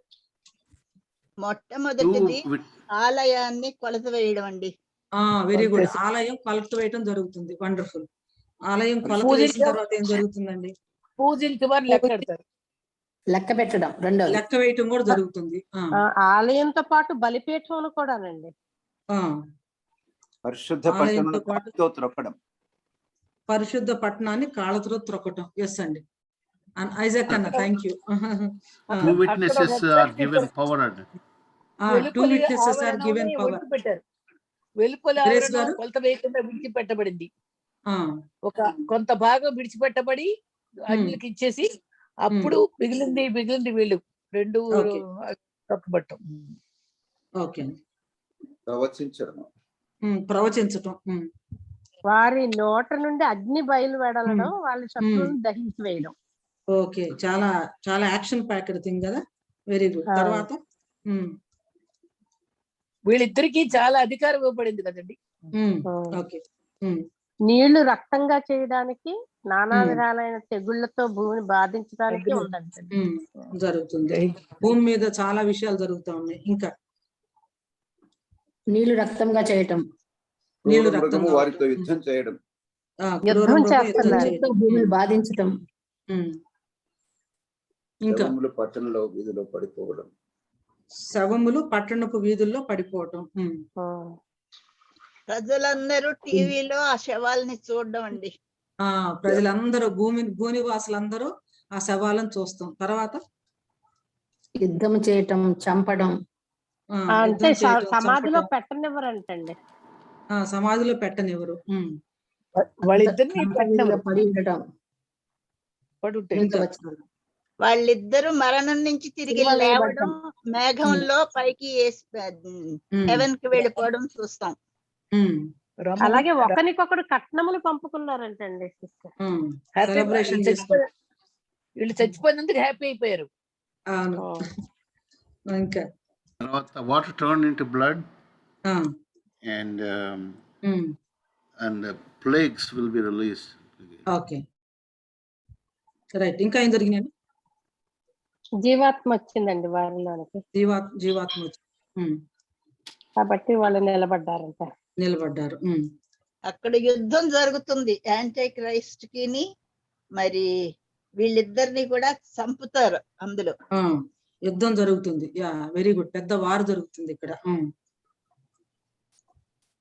ఈ ఇంకా 2 శవాలు 3.5 days అక్కడ పడి ఉంటాయి. పడి అప్పుడు ఉంటాయి. చూస్తారు. అవునండి. ఇంకా ఇంతలో పరలోకం నుండి గొప్ప స్వరం వినబడిందంటండి. అవునండి. గొప్ప స్వరం 3.5 వినబడిన తర్వాత 3.5 రోజులు వారి శవాన్ని చూస్తారు. ఇక్కడికి ఎక్కిరమ్ము అంటారు. వీళ్ళు చచ్చిపోయిన వాళ్ళు 3.5 రోజులు అయిన తర్వాత లేవటం అందరూ భయపడతారు, ఏంటి ఇలా జరిగిందని. పైగా యేసు ప్రభువు ఆరోహణమైనట్లుగా వాళ్ళు ఆరోహణం అయ్యారంటండి పైకి. అవునండి. యా, ఈ భాగాన్ని చదువుతా ఉంటే ఎక్కడో మనం ఇట్లాంటి చదివేమో చూసేమన్నట్లు అనిపించట్లేదు. అవునండి. కట్నాలు పంచుకున్నట్లు కూడా చూస్తామండి. ఆ ఇద్దరు భక్తులు చనిపోయినప్పుడు 7,000 మంది చచ్చిరి. 7,000 మంది చనిపోవటం. భూకంపం వల్ల చచ్చిపోయారు. ఇప్పుడు మీరు మీ గ్రాండ్ చిల్డ్రన్ కి ఈ అధ్యాయాన్ని చెప్తున్నారు అనుకోండి, చాలా గ్రాఫిక్ గా, అంటే ఇంట్రెస్టింగ్ గా వాళ్ళకి అర్థమయ్యే విధానంలో ఇక్కడ ఏం జరుగుతుందో చెప్పాలి అంటే దీనిలో ఉన్నటువంటి యాక్షన్ వర్డ్స్ అన్ని కూడా తీసుకుంటే ఎలా చెప్తారు? లేదా మీ చిల్డ్రన్ కి చెప్పాలనుకుంటే ఎలా చెప్తారు? నేను ఎందుకు ఇలా ఈ ప్రశ్న అడుగుతున్నానంటే, మా ప్రొఫెసర్ ఒక ఆయన టాల్బర్ట్ స్కూల్ ఆఫ్ థియాలజీలో ఫిలాసఫీ ప్రొఫెసర్. ఆయన ఏమంటారంటే, those who tell stories they rule the world అంటారు. స్టోరీస్ ఎవరైతే చెప్తారో వాళ్ళే ప్రపంచాన్ని పరిపాలిస్తారు. Story is very powerful, very powerful. అయితే ఈ రోజున స్టోరీస్, అసలైన స్టోరీ ఎవరి దగ్గర ఉందంటే మన దగ్గర ఉంది. Meta narrative, A story that is applicable to all the people at all times in all the places. అయితే అసలు స్టోరీ ఉన్నటువంటి మనమేమో స్టోరీ యొక్క పవర్ ని, ఆ ఫ్యాసినేషన్ ని, దాని యొక్క ఇదిని కూడా కోల్పోయాము. ఇప్పుడు ఎవరు స్టోరీస్ చెప్తూ ఉన్నారంటే బిగ్ స్క్రీన్, స్మాల్ స్క్రీన్ పిల్లలకు స్టోరీస్ చెప్తున్నారు. పేరెంట్స్ కాదు ఇప్పుడు స్టోరీస్ చెప్తుంది, గ్రాండ్ పేరెంట్స్ కూడా కాదు, సండే స్కూల్ టీచర్స్ కూడా కాదు. ఎవరు చెప్తున్నారు స్టోరీస్ అంటే big screen and small screen. Cell phones, TV and movie, అదన్నమాట. లేదా హాలీవుడ్ అండ్ బాలీవుడ్, లేకపోతే టాలీవుడ్. అయితే క్రైస్తవ్యంలో ఫాల్స్ ప్రీచర్స్ కానీ లేకపోతే ఇంకా వేరు ఏం చేస్తున్నారంటే అసలు స్టోరీని వదిలిపెట్టి వాళ్ళేమో పిట్ట కథలు చెప్పుకుంటా నడిపిస్తున్నారు. ఒకవైపు ఏమో అసలు స్టోరీని పక్కన పెట్టేసేసి మరి చాలా కాకమ్మ, బూచమ్మ ఈ కథలు చెప్తా సైకలాజికల్ గా జస్ట్ ఎంగేజ్మెంట్ అన్నమాట. అంటే పీపుల్ ఏమైతే వినాలని కోరుకుంటున్నారో, ఏది వింటే వాళ్ళు చాలా సంతోషంగా ఉంటారో అది ప్రీచర్స్ చెప్తున్నారు, అసలు స్టోరీని ప్రక్కన పెట్టేసారు. మరొక వైపు ఏమో అసలు స్టోరీ మన దగ్గర ఉంటే దాని యొక్క పవర్ ని, దాని యొక్క ఫ్యాసినేషన్ ని, దాని యొక్క డెప్త్ ని, దాని అండర్స్టాండింగ్ ని మనం నిజంగా గ్రహించలేదు. కాబట్టి ఎవరు చెప్తున్నారంటే stories big screen and small screen మరి స్టోరీస్ చెప్పడం మనం చూస్తున్నాం. I think it is really time that we should understand the story and also the storyline in its proper context. నేను అనుకుంటాను అసలు ప్రకటన గ్రంథం కనుక పిల్లలకు చెప్తే అసలు ఏ కార్టూన్ లేకపోతే ఇంకా ఏ యాక్షన్ దానికి లేనటువంటి చాలా అద్భుతమైనటువంటి విషయాలు ఇక్కడ పిల్లలకు అర్థమయ్యే విధానంలో అసలు ప్రకటన గ్రంథాన్ని ఎవరైనా చక్కగా కార్టూన్ సిరీస్ లాగా తీస్తే కూడా ఎంత బాగుంటుందా అని అనిపిస్తుంది నాకు. ఇక్కడ అసలు పిల్లలు ఇష్టపడే విషయాలు చాలా ఉన్నాయి చూడండి. అవునండి, క్రూర మృగం, వింత వింత ఆకారాలు, మిడతలు, ఇవన్నీ మిడతలు, ఆకారాలు, వాళ్ళు పరలోకానికి ఆరోహణమై వెళ్ళటం చాలా ఉన్నాయి ఇక్కడ. ఇంకో ఆయన ఇంకేమంటారంటే యాక్చువల్ గా బిబ్లికల్ నెరేటివ్ లో ఏవైతే ఉన్నాయో అవి బయట లోకం చాలా కాపీ చేసి వాళ్ళు ఆ. మూవీస్ తీస్తుంటే చాలా బాగా సక్సెస్ అవుతుంది. అసలు స్టోరీ ఉన్నటువంటి మనమేమో దాన్ని అసలు చెప్పలేకపోతున్నాం. సండే స్కూల్ కూడా బోరింగ్ అయిపోయింది. నేను 2 ఎగ్జాంపుల్స్ చెప్తాను. ఉదాహరణకు మోషే స్టోరీ. మోషే స్టోరీలో కథా వస్తువు ఏంటండి? ఐగుప్తు మొత్తాన్ని నాశనం చేయబోయే హీరో ఎక్కడున్నాడు? అక్కడ రాజు గృహంలోనే పెరుగుతుంది. ఆయనే మళ్ళీ ఐగుప్తు మొత్తాన్ని నాశనం చేసి ఇశ్రాయేలీయుడు అయ్యుండి రాజు యొక్క గృహంలో పెరుగుతున్నాడు. ఫరో రాజు ఆయనే ఐగుప్తు మొత్తాన్ని ఇచ్చేసి రేపు ఐగుప్తుని కొల్లగొట్టి తన ప్రజలను తీసుకొని వెళ్ళిపోతా ఉన్నాడు. చాలా వాటిల్లో ఇట్లాంటివి మనం చూడడం. ఎస్తేరు చూడండి, ఒక్క నైట్ లో దేవుడు టేబుల్స్ మొత్తం టర్న్ చేసి పడేసి. అసలు హామాను మొర్దెకైని చంపించాలనుకొని ఉరికంబం తయారు చేస్తే అదే ఉరికంబం మీద మరి ఎవరు చనిపోయారంటే హామాన్ చనిపోయాడు. తర్వాత మొర్దెకైకి చాలా ఘనత వచ్చింది. నేను అంటే ఎందుకు చెప్తున్నానంటే నేను ఎప్పుడు లైఫ్ లో సినిమాలు చూడలేదు. నా లైఫ్ లో ఇంతవరకు అసలు థియేటర్ లో కూడా నేను ఎప్పుడు ఎంటర్ అవ్వలేదు. Honestly before God I tell you, I have never seen even a single movie. అయితే ఏమి జరుగుతుంది ప్రపంచంలో, ప్రజలు ఏమి వింటున్నారు, ఏమి చూస్తున్నారు, అసలు how the world is going అనేది నేను చదివి తెలుసుకుంటాను. చాలా సార్లు నాకు అనిపిస్తుంది, you know what, we are the people who has the real story, the most powerful story and the meta narrative. కానీ దాన్ని మనం పక్కన పెట్టేసామంటే ఇవ్వాల్సిన ఇంపార్టెన్స్ ఇవ్వలేదు. దానికి మరి ఇవ్వవలసినటువంటి ప్రాధాన్యత ఇవ్వలేదు. దాన్ని అండర్స్టాండ్ చేసుకోవాల్సినంతగా అండర్స్టాండ్ చేసుకోలేదు. ఇక్కడ ఉన్నటువంటి ఈ యొక్క స్టోరీ లైన్ కానీ ఆ రివర్సల్ ఆఫ్ ఇదిని కానీ అవుట్ సైడ్ వరల్డ్ చాలా సొమ్ము చేసుకొని అదే వాళ్ళు ఆర్టిఫిషియల్ ఇది క్రియేట్ చేసి చెప్తా ఉంటే జనాలు నోరు తెరుచుకొని వింటున్నారు. ఇంకొకటి కూడా నేను చెప్తాను. రవీంద్రనాథ్ ఠాగూర్ మనందరికీ తెలుసు. రవీంద్రనాథ్ ఠాగూర్ ఆయన గీతాంజలి రాసినందుకు ఆయనకి నోబెల్ ప్రైజ్ వచ్చింది. ఆ తర్వాత చండాలిక అనే ఒక బుక్ కూడా రాశాడు. అది చాలా మందికి తెలియదు. ఆ బుక్ ఏమిటంటే ఒక బుద్ధిస్ట్ మాంక్ ఒక బావి దగ్గరికి వెళ్తాడు. అక్కడ అస్పృశ్యురాలైనటువంటి ఒక అమ్మాయి ఉంటుంది. ఆ అమ్మాయితో మాట్లాడుతాడు. చండాలిక చూసారా మీరు, వెంటనే పట్టేశారు సుధా గారు. ఆమెతో కాన్వర్జేషన్ చేసిన తర్వాత ఆమె ఊరికి వెళ్ళిపోయి నేను కూడా ఒక పర్సన్ ని, నాకు చాలా డిగ్నిటీ ఉంది, I'm also a person created you know అని చెప్పేసి చాలా రెవల్యూషన్ తీసుకొస్తుంది వాళ్ళ ఊర్లో.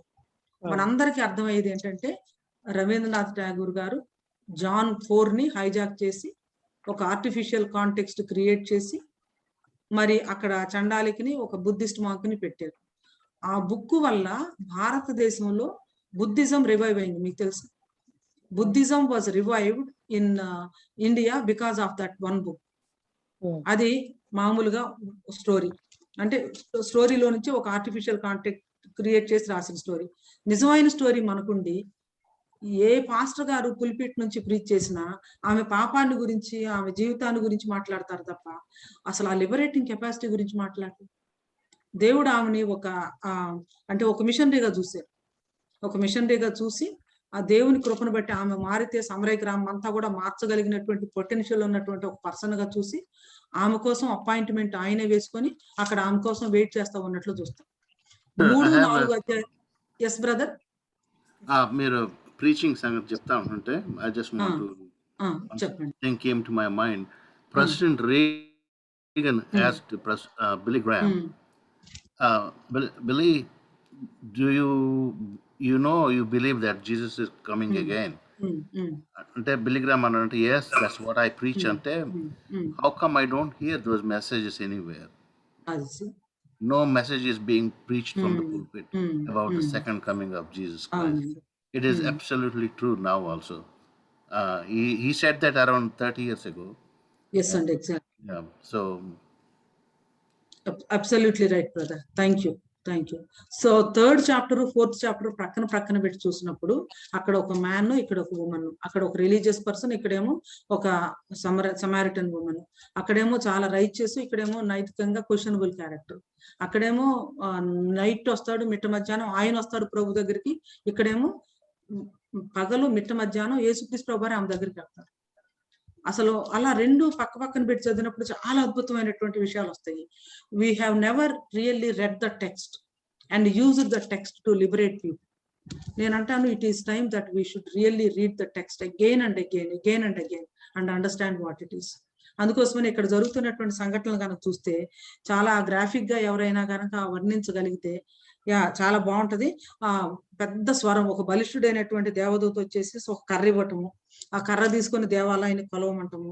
మరి కొలుస్తా ఉండగానే అక్కడ ఏమి మనకి కనిపిస్తా ఉందంటే ఇద్దరు వ్యక్తుల్ని చూస్తాడు.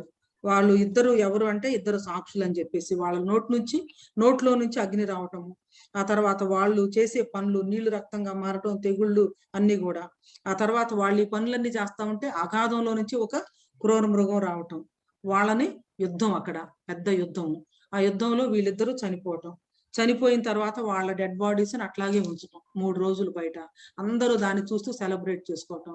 అప్పుడు జీవాత్మ రావటం, వాళ్ళు లేచి నిలబడటం, సమాధి జరగలేదు, వాళ్ళు అట్లాగే పరలోకానికి వెళ్ళిపోవటం.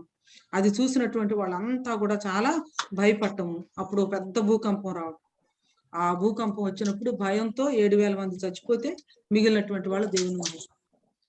ఎంత action packed and action field thing అండి.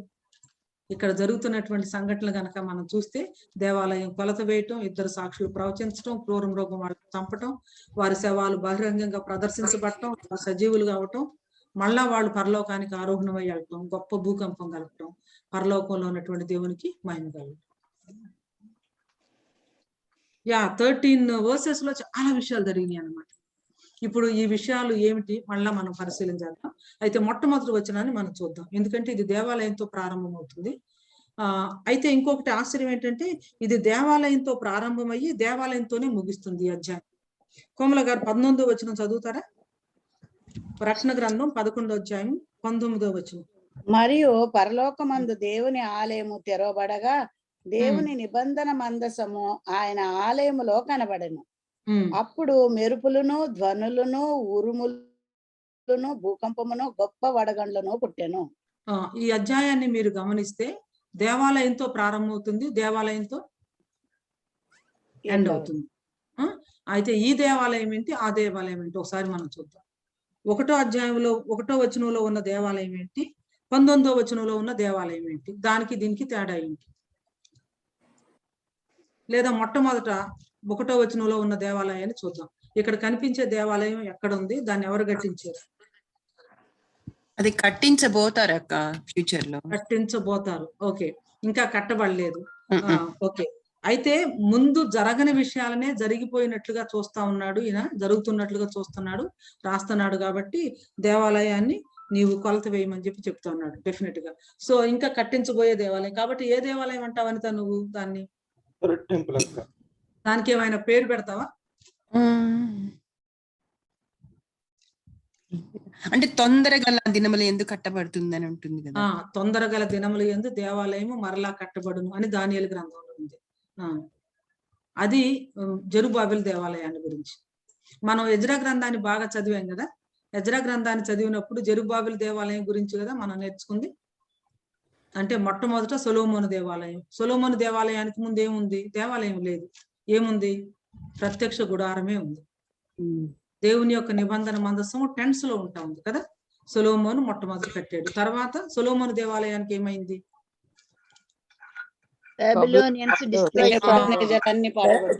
చెరబట్టబడి కాల్చబడింది కదా. తర్వాత నెబుకద్నెజరు వచ్చేసేసి దాన్ని కాల్చివేశాడు.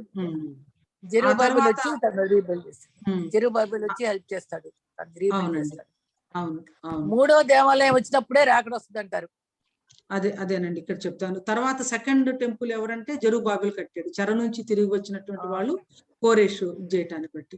అయితే ఆ దేవాలయాన్ని యాక్చువల్ గా బాగా రెనోవేట్ చేసి దాని రూపాన్ని పూర్తిగా మార్చేసారు అన్నమాట. దాన్నే హెరడ్ టెంపుల్ అంటారు. ఒక విధంగా 2వ దేవాలయం యొక్క రెనోవేటెడ్ మోడల్ అనుకోండి. హెరడ్స్ టెంపుల్ 46 సంవత్సరాలు చాలా బాగా రెనోవేట్ చేస్తాడనమాట. అందుకోసమనే ఇది 3వ దేవాలయం అంటానికి లేదు కానీ 3 నంబర్ ఇచ్చాను. హేరోదు దేవాలయం ఇట్ ఈస్ అంటే రెనోవేటెడ్ టెంపుల్ ఆఫ్ జెరుబాబెల్స్ దేవాలయం అని చెప్పేసి అనుకోవచ్చు అనమాట. అయితే దీనికి ఏమైంది? జెరుబాబెలు కట్టించినటువంటి హేరోదు రెనోవేట్ చేసినటువంటి దేవాలయానికి 70 ADలో రోమన్స్ పూర్తిగా నేలమట్టం చేశారు. నేలమట్టం చేసేసి. అదే రాకడ సూచనల గురించి మనం చూసినప్పుడు నీ రాకడకును ఈ యుగ సమాప్తికి సూచనలు అన్నప్పుడు ఈ దేవాలయాన్ని మీరు చూస్తున్నారే రాతి మీద రాయి ఒక్కటి కూడా రాతి మీద రాయి ఒక్కటి కూడా ఉండకుండా అవి కొట్టివేయబడే దినాలు వస్తున్నాయని యేసుక్రీస్తు ప్రభువు గారు చెప్తారు శిష్యులతో. అప్పుడు ఏడ్చాడు కూడా దేవుడు. అవును. సో అది 70 AD లో జరిగింది. ఇప్పుడు టెంపుల్ ఎక్కడుంది? లేదు. టెంపుల్ స్థానంలో ఏముంది? మసీదు. యా. So very good. ఇప్పుడు గోడ ఒకటే ఉంది. అవును, గోడ ఒకటే ఉంది. ఇప్పుడు అక్కడ దేవాలయం కట్టబడాలి కదా, దాన్నే థర్డ్ టెంపుల్ అని అంటారు అన్నమాట. థర్డ్ టెంపుల్ అనే దానికి ఇంకొక విధంగా చెప్పాలంటే శ్రమకాలపు దేవాలయం, ట్రిబ్యులేషన్ టెంపుల్ అని కూడా అంటారు. ఇప్పుడు అంటే కల్చరల్ జ్యూస్ ఉన్నారు, అయితే ఆర్థోడాక్స్ జ్యూస్ కొంతమంది ఉన్నారు. వాళ్ళ ప్రయత్నం అంతా దేనికోసం? ఆ మాస్క్ స్థలంలో దేవాలయాన్ని కట్టాలి అని. అయితే ఒక్కసారి ఆలోచించండి, ఆ దేవాలయంలోనికి ఎవరు వస్తారు? యాంటీ క్రైస్ట్ వస్తాడు, క్రీస్తు కాదు వచ్చేది. ఆ దేవాలయాన్ని కట్టిన తర్వాత ఏం చేస్తారు వాళ్ళు?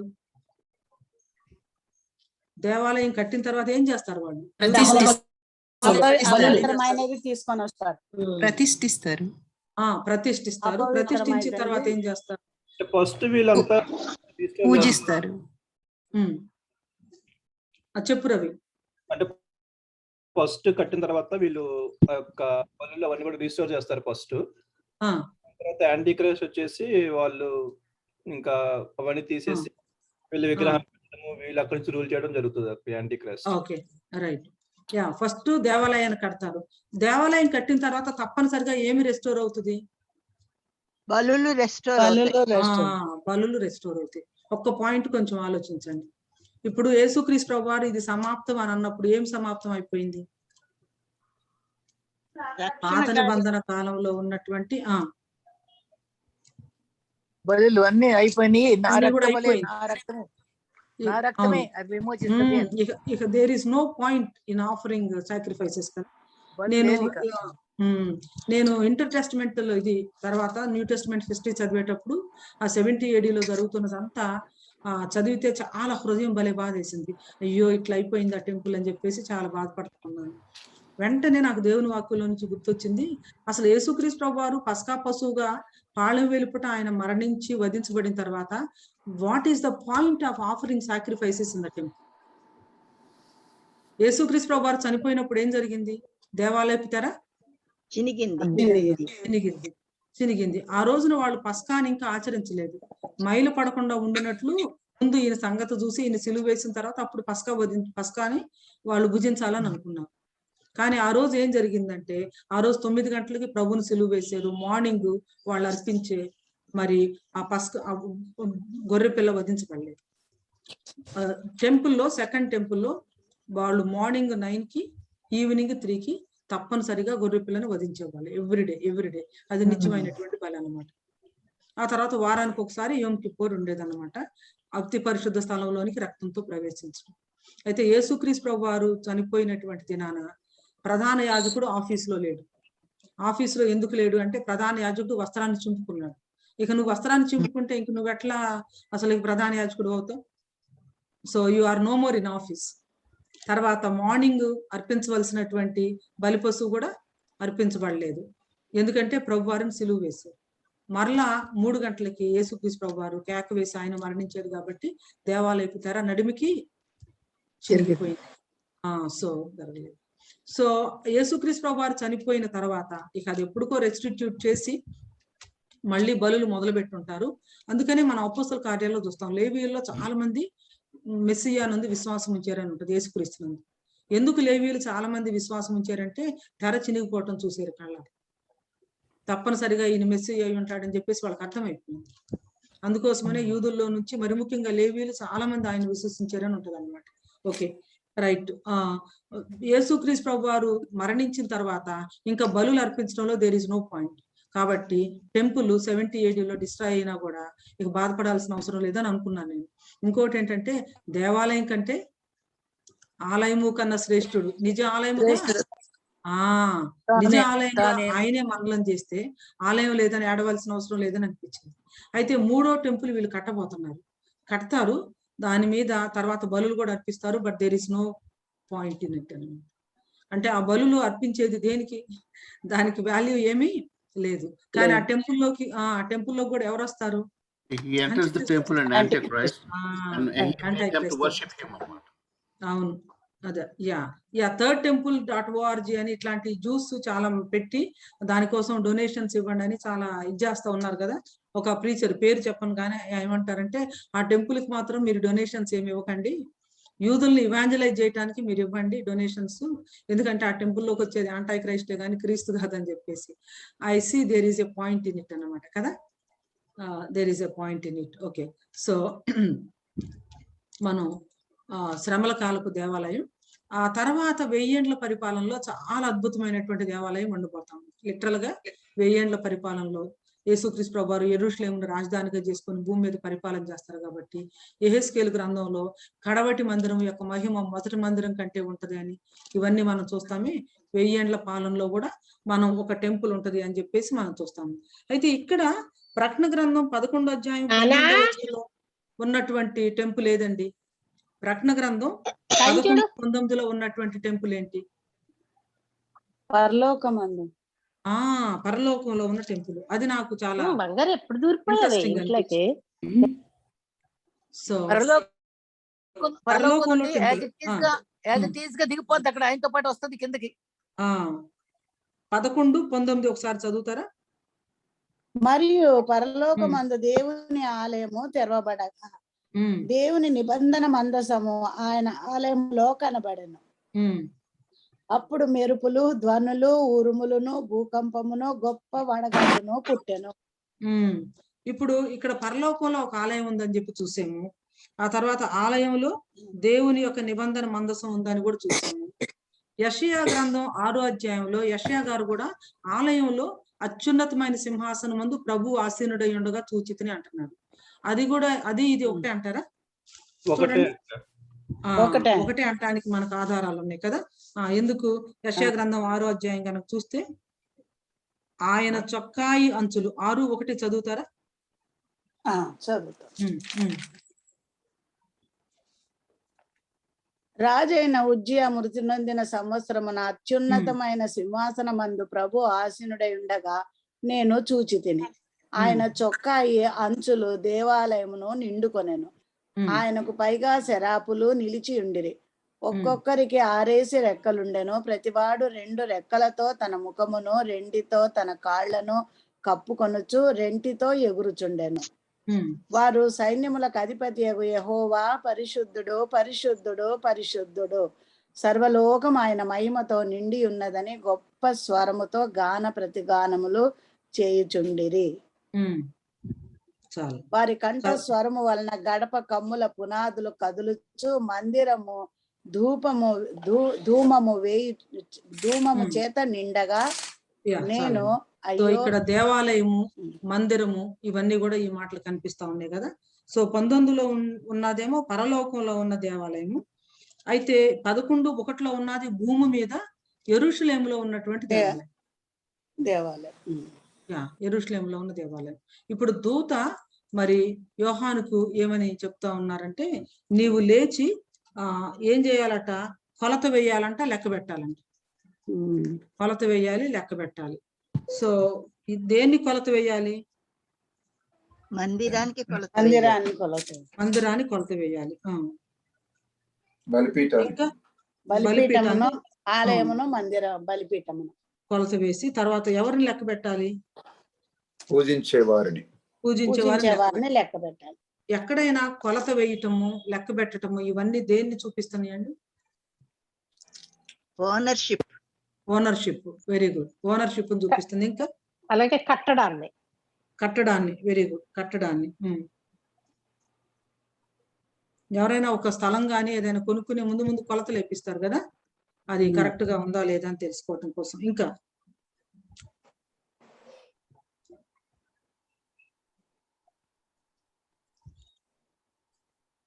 బైబిల్లో కొలత వేయటము, లెక్క పెట్టటము ఇవన్నీ ఒక రకంగా జడ్జిమెంట్ కు ముందు కూడా జరిగినటువంటి సందర్భాలు.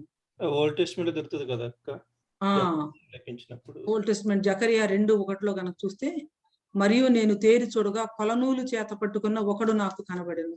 నీవెక్కడికి పోతున్నావని నేను అతను అడుగా, అతడు యెరూషలేము యొక్క వెడల్పును పొడుగును ఎంతైనది కొలిచి చూడబోచున్నాను. యెరూషలేము మీదకి రాబోతున్నటువంటి జడ్జిమెంట్ అని చెప్పేసి అనుకోవచ్చు అన్నమాట. ఓకే, ఇక్కడ sister, measurements are very important. ఎందుకంటే when he asked Noah to build the ark, he gave the measurements. అట్లనే వాట్స్ దట్ మన మందస పెట్టి కూడా మెజర్మెంట్స్ ప్రత్యక్ష గుడారం. దాంట్లో అవునండి, ఎస్ అండి, మెజర్మెంట్స్ చాలా ఇంపార్టెంట్. ఎందుకంటే దేవుడు నోవాహుకి ఓడం చేయమన్నప్పుడు చాలా క్లియర్ గా ఇచ్చారు మెజర్మెంట్స్. అలాగే ప్రత్యక్ష గుడారానికి కూడా, ప్రత్యక్ష గుడారానికి ఇచ్చారు, గుడారంలో ఉన్న ప్రతి వస్తువుకి ఇచ్చారు. ఇక్కడ మందిరానికి కూడా ఆలయాన్ని కొలత వేయమంటున్నాడు. ఆలయంలో ఉన్నటువంటి బలిపీఠం అంటే అది హోలీ ఆఫ్ హోలీస్ అయి ఉంటుంది అనమాట కదా. అంటే శాంక్చువరీ ప్రాపర్ అయి ఉంటుంది. ఆ తర్వాత ఆలయంలో పూజించు వారిని లెక్క పెట్టుము, ఆలయమునకు వెలుపటి ఆవరణమును కొలత వేయక విడిచిపెట్టుము, అది అన్యులకు ఇయ్యబడును. ఇక్కడ ఒక మాట గమనించాలి, అన్యులకు ఇవ్వబడింది ఏంటి? ఇప్పుడు యెరూషలేము దేవాలయంలో కోర్ట్ ఆఫ్ జెంటైల్స్ అని ఉండేది. కోర్ట్ ఆఫ్ జెంటైల్స్ అని ఉండేది అంటే అన్యులకి ఒక ప్లేసు, స్త్రీలకి ఇంకొకటి ఉండేది. మామూలు మెయిన్ శాంక్చువరీలో పురుషులు ఉండటం జరిగేది అనమాట. అయితే ఇక్కడ అది అన్యులకు ఇవ్వబడును అని చెప్పిన తర్వాత, ఈ అన్యులు 42 నెలలు పరిశుద్ధ పట్టణంను కాలితో త్రొక్కుదురు అని. అంటే ఈ స్టేజ్ లో ఏం జరుగుతుంది? యెరూషలేం టెంపుల్లో ఏం జరుగుతుంది?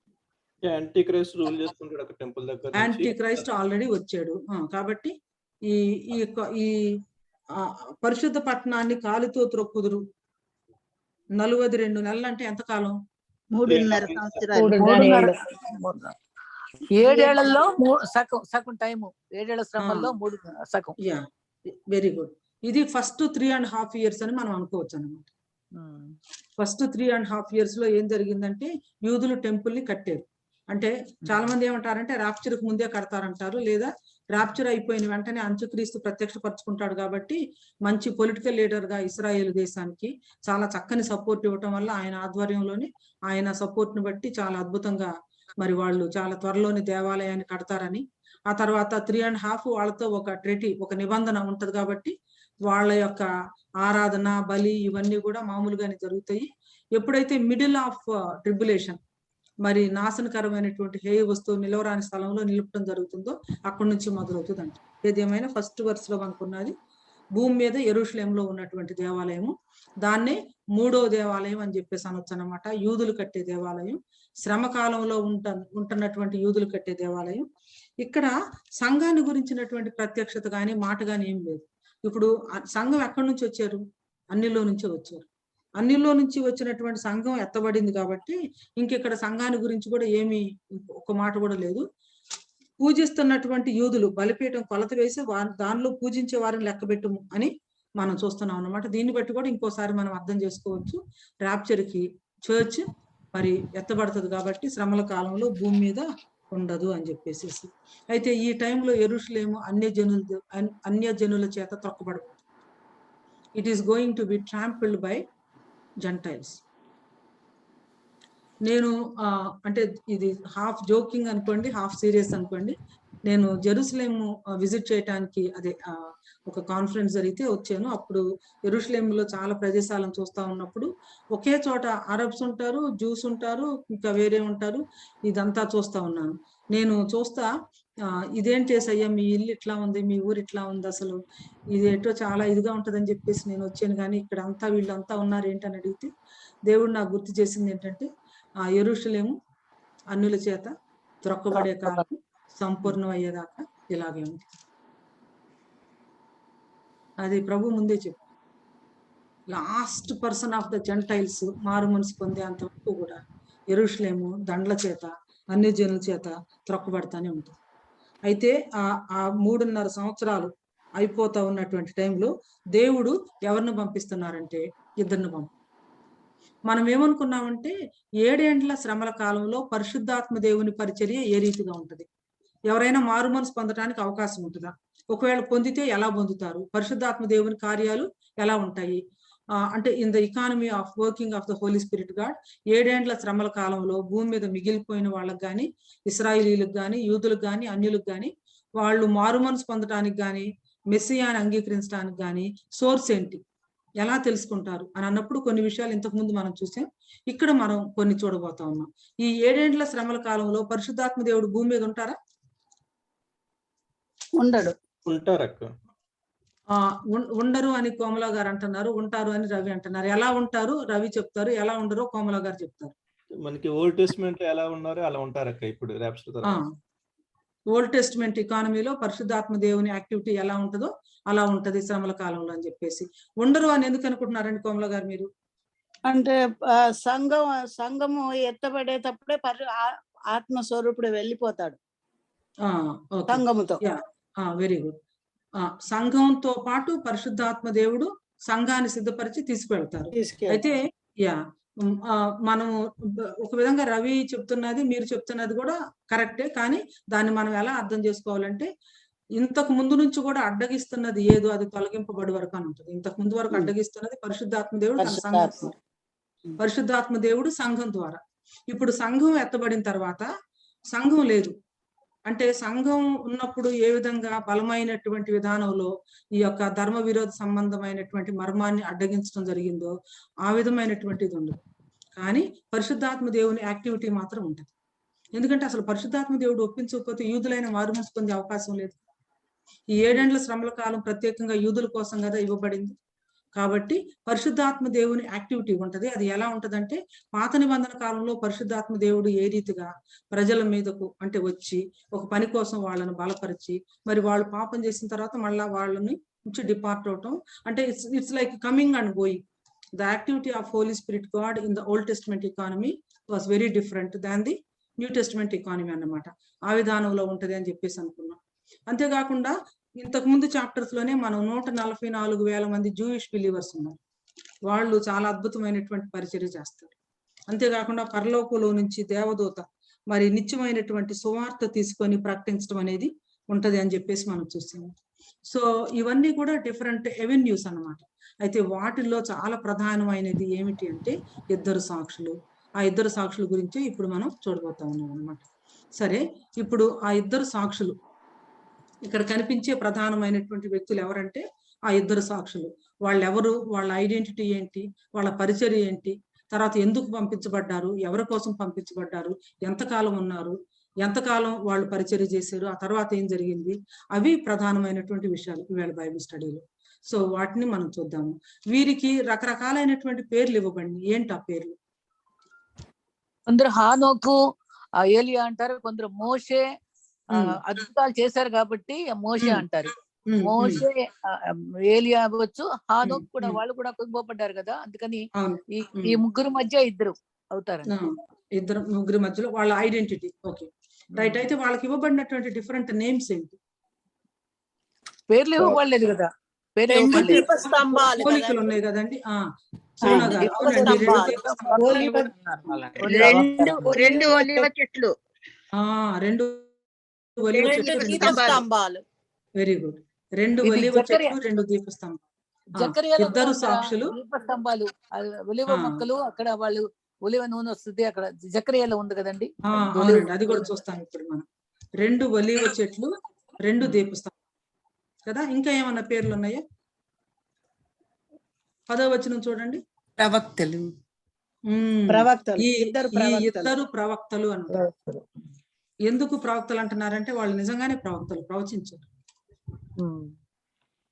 కాబట్టి ఈ 2 సాక్షుల్ని 2 ప్రవక్తలు అని కూడా అంటున్నాము, 2 ఒలీవ వృక్షాలు అని అంటున్నాము, 2 దీప వృక్షాలు అని కూడా అంటా ఉన్నాం అన్నమాట. జకర్యా గ్రంథం 4వ అధ్యాయము 11 నుంచి 14 వరకు చదువుతారండి. జకర్యా 4, 11 నుంచి 14.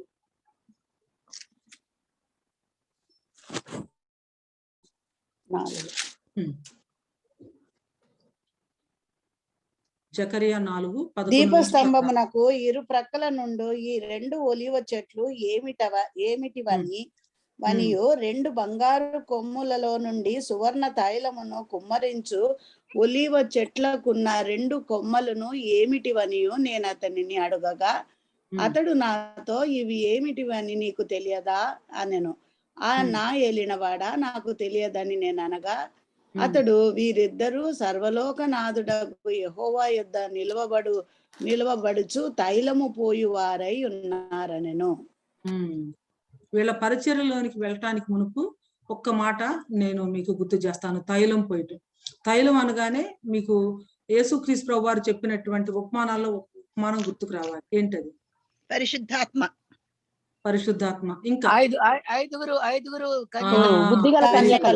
ఐదుగురు కన్యకలు, బుద్ధి కలిగిన కన్యకలు, 5 బుద్ధి లేని కన్యకలు. బుద్ధి లేని కన్యకల ప్రాబ్లం ఏంటండి? సమస్య ఏంటి? నూనె అయిపోయింది.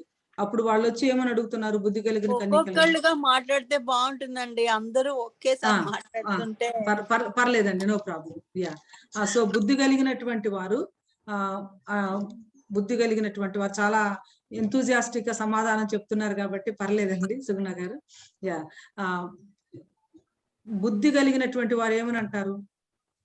మా నూనె గనక మీకు ఇస్తే మీకు మాకు చాలదు, మీరు వెళ్ళి కొనువారి యొద్ద కొనుక్కోమన్నాడు. అమ్మువారి యొద్ద కొనుక్కోండి అని. అంటే ర్యాప్చర్ వచ్చేసిన తర్వాత పెండ్లి కుమారుడు వచ్చి పెండ్లి కుమార్తెను తీసుకెళ్లిపోయిన తర్వాత ఇంక ఇక్కడ వీళ్ళకి ఎక్కడ తైలం దొరుకుతుంది? ఇక్కడ దొరికేది. Hope you are able to make connection.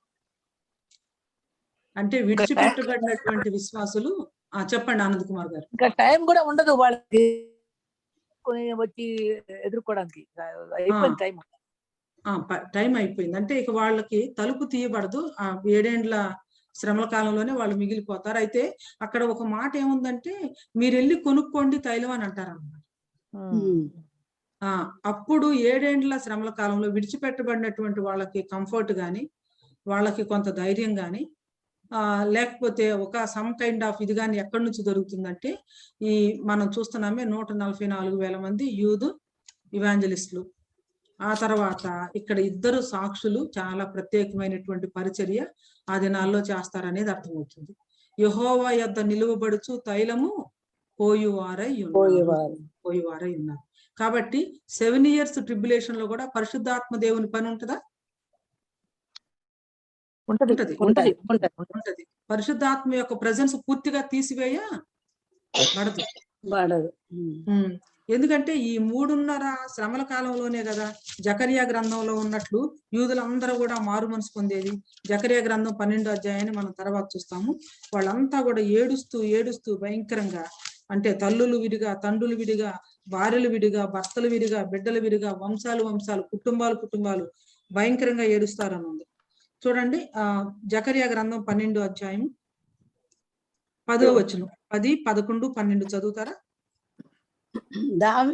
దావీదు సంతతి వారి మీదను యెరూషలేము నివాసుల మీదను కరుణ నొందించు ఆత్మను, విజ్ఞాపన చేయు ఆత్మను నేను కుమ్మరింపగా, వారు తాము పొడిచిన నా మీద దృష్టి ఉంచి, ఒకడు తన ఏక కుమారుని విషయమై దుఃఖించున్నట్లు, తన జ్యేష్ఠ పుత్రుని విషయమై ఒకడు ప్రలాపించున్నట్లు అతని విషయమై దుఃఖించుచు ప్రలాపింతురు.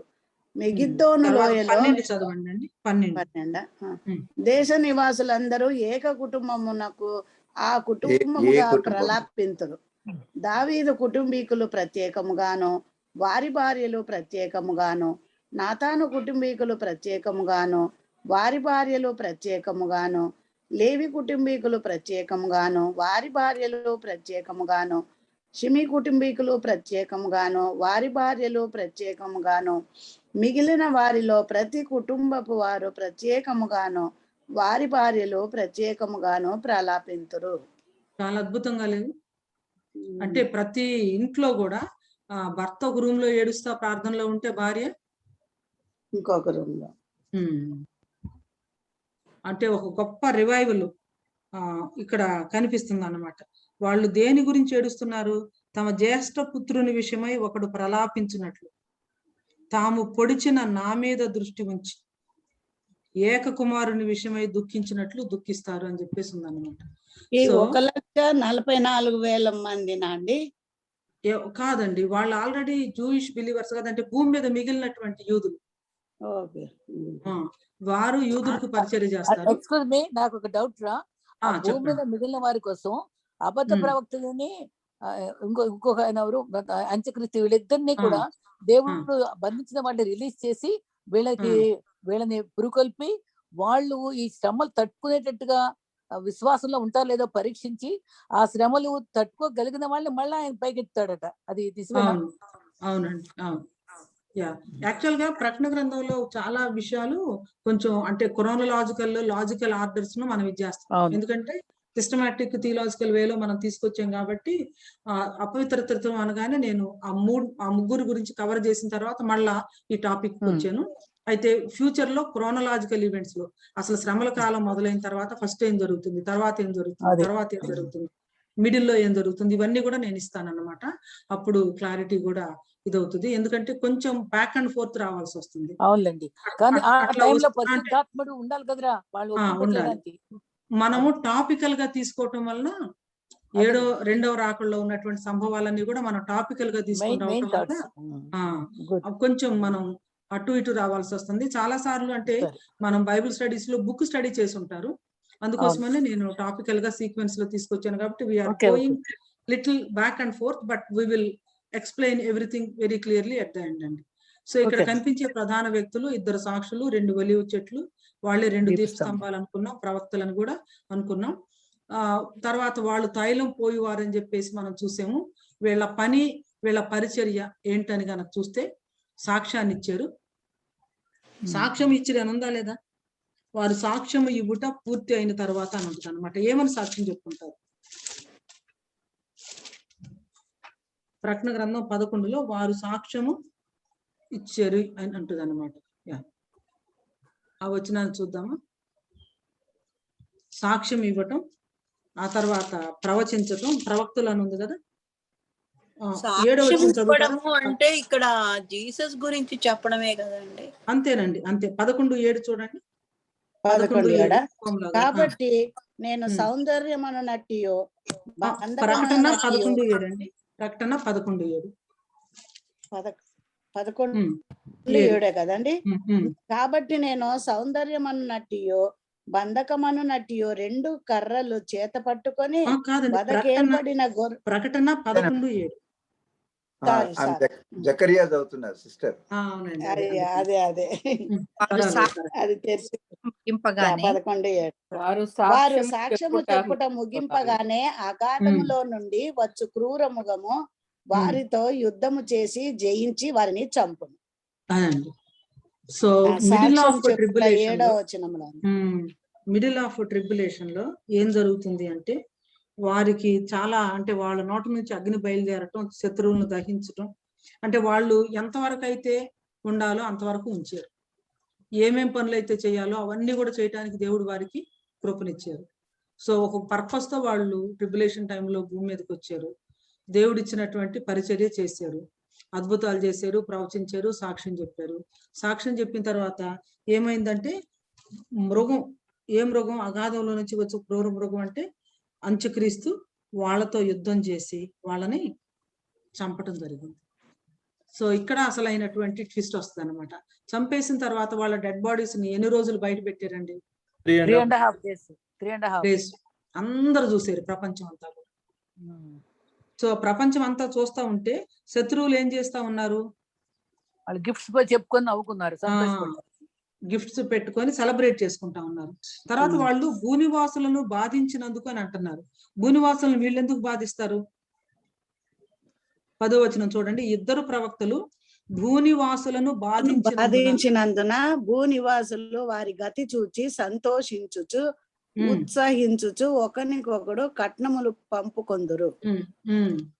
భూనివాసులు ఎందుకు బాధిస్తారు? ఎలా బాధించారు వీళ్ళు? 5వ వచనంలో ఉందక్క. 5వ వచనం చదవమనితో. ఎవడైనాను వారికి హాని చేయను ఉద్దేశించిన ఎడల వారి నోట నుండి అగ్ని బయలువెడలి వారి శత్రువులను దహించి వేయును కనుక ఎవడైనను వారికి హాని చేయను ఉద్దేశించిన ఎడల అలాగున వాడు చంపబడవలెను. తర్వాత 6వ వచనంలో వారు కొన్ని అద్భుతాలు చేశారని. ఇప్పుడు మోషే చాలా అద్భుతాలు ఐగుప్తులో చేశారు. దేనికోసం? ఐగుప్తీయులను బాధించడానిక? డెలివరెన్స్ కోసం. ఒకటి నంబర్ 1, నేను యెహోవానని వారు తెలుసుకున్నట్లు అని అంటారు. They should know that Yahweh is Lord. యెహోవా ఎవడో, నేను ప్రజలు పంపించడానికని విర్రవీగాడు ఫరో. యెహోవా ఎవరో వాళ్ళకి తెలియటానికి. కనీసం వీటిని బట్టి అన్న కఠినమైనటువంటి మనసు మార్చుకొని ఏమైనా మారతారేమో అని.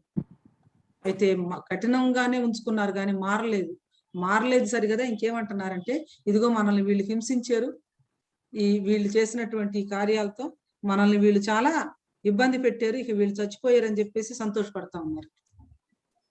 అసలు సమాధి కూడా చేయనీయట్లేదు అంటే అసలు అది ఎంత కక్ష, ఎంత కసి అనుకోవాలి. ఐగుప్తులో సిచ్యువేషన్ ఇక్కడ కూడా కనబడుతుంది. ఐగుప్తులో ఉన్న సిచ్యువేషన్ ఇక్కడ కనపడతా ఉంది. ఇంకా నోటిలోంచి అగ్ని రావడం ఏలియా మినిస్ట్రీ అది కనిపిస్తుంది. ఇంకా వీళ్ళని కదిలించుకుంటే మాకు హాని అని చెప్పి ఆ హాని లేకుండా తప్పించుకున్నాం అని వాళ్ళు సంతోషపడచ్చు అని ఉన్నారు. అయితే ఇప్పుడు వీళ్ళు ఎవరు అనేది నెక్స్ట్ వస్తాము. తర్వాత 3.5 దినాలు వీళ్ళ దేహాలు బయటే ఉంటాయి. బయటే ఉన్న తర్వాత సమాధి కూడా, వీళ్ళు చనిపోయారు కానీ సమాధి చేయబడకుండా ఆరోహణం అయ్యారు. అది ఇంకా అద్భుతంగా. యేసుక్రీస్తు ఇప్పుడు లాజరు సమాధిలో నుంచి బయటకు వచ్చి మామూలుగా తిరిగి బ్రతికాడు, తర్వాత చనిపోయాడు. అలాగే ఏలియా మరణం లేకుండా కొనుక్కోబడ్డాడు. హనోకు మరణం లేకుండా కొనుక్కోబడ్డాడు. మోషే ఏమో చనిపోయి దేవదూతల ద్వారా సమాధి చేయబడ్డాడు. అయితే ఇక్కడ ఏమిటంటే 2 సాక్షులు చనిపోయారు కానీ వాళ్ళ సమాధి మాత్రం జరగలేదు. సమాధి జరగలేదు. వాళ్ళ చెప్పండి. మీరు ఇక్కడ మోషేది సమాధి దేవదూతలు చేశారు అని అంటున్నారు కదా. కానీ యూదా దాంట్లో 9వ వచనంలో అక్కడ మిఖాయేలును తర్వాత దూతాను ఆ తర్వాత అది ఇద్దరు ఫైట్ చేస్తారు కదా మోసెస్ బాడీ. అది మరి ఆ మోసెస్ దేవదూతల చేత పాత పెట్టబడింది ఆయన దేహం అని దానికి ప్రూఫ్ బైబిల్లో ఉందా? ఉందండి. అదే నాకు డౌట్ వచ్చి అడుగుదామని అడుగుతున్నా. మోయాబు దేశంలో ఆయన పాత పెట్టాడు. In the plains of Moab. నేను మీకు రిఫరెన్స్ చెప్తాను. ఇక్కడేమో డిస్కషన్ జరుగుతుంది మిఖాయేలుకి. తర్వాత బహుశా ఇక లూసిఫరే డైరెక్ట్ గా వచ్చి బాగా గొడవ పెడతా ఉంటాడు అనమాట. బాడీని అట్లా చేస్తారు మీరు ఇశ్రాయేలుకి. అది అయితే మోషే చనిపోయి పాతి పెట్టబడిన విషయం కూడా ఉంది. ఒకసారి నేను అది మన ద్వితీయ ఉపకాండ 34th చాప్టర్ 5th వర్స్ అందులో ఉంది. అది మోయాబీయుల దగ్గర పాతి పెట్టబడింది. అవునండి. 5th verse చదువుతారండి. 5th 6th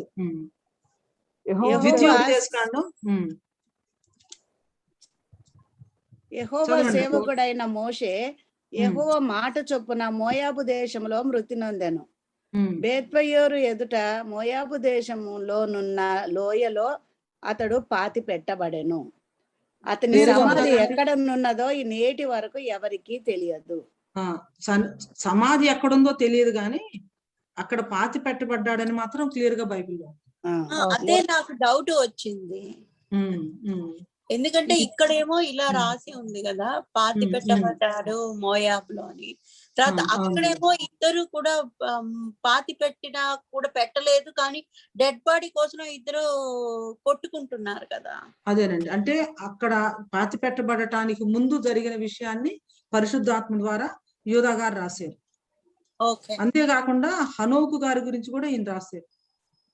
ఎక్కడ అసలు పేట్రియార్క్ కంటే కూడా ముందున్నటువంటి హనోకు గారు యేసుక్రీస్తు ప్రభు వారు 2వ రాకడలో పరిశుద్ధులతో వస్తారని కూడా రాశారు. చూడండి యూదా పత్రిక 15వ అధ్యాయం. యూదా 14-15 కలుస్తుంది. 15వ వచనం. యూదా పత్రిక 14-15 వచనాలు. ఆదాము మొదలుకొని 7వ వాడైన హానోకు కూడా వీరిని గుర్చి ప్రవచించి ఇట్లా నేను ఇదిగో అందరికీ తీర్పు తీర్చుటకును వారిలో భక్తిహీనులందరూ భక్తిహీనముగా చేసిన వారి భక్తిహీన క్రియలన్నిటిని గూర్చి భక్తిహీనులైన పాపులు తమకు విరోధముగా చెప్పిన కఠినమైన మాటలన్నిటిని గూర్చి వారిని ఒప్పించుటకును ప్రభు తన వేవేల పరిశుద్ధుల పరివారముతో వచ్చెను. ఇక ఫస్ట్ కమింగ్ కూడా కాలేదు ఈ జీసస్ క్రైస్ట్ది, సెకండ్ కమింగ్ గురించి ఈయన ప్రవచించాడు. గగనము చీల్చుకుని యేసు గనులను తీసుకుని మనం పాట పాడాం కదా. వేవేల పరిశుద్ధులతో వచ్చేది ఎవరు? సెకండ్ కమింగ్ లోనే కదా. ఏ ప్రభు? ఆ ప్రభు యేసుక్రీస్తు వారు.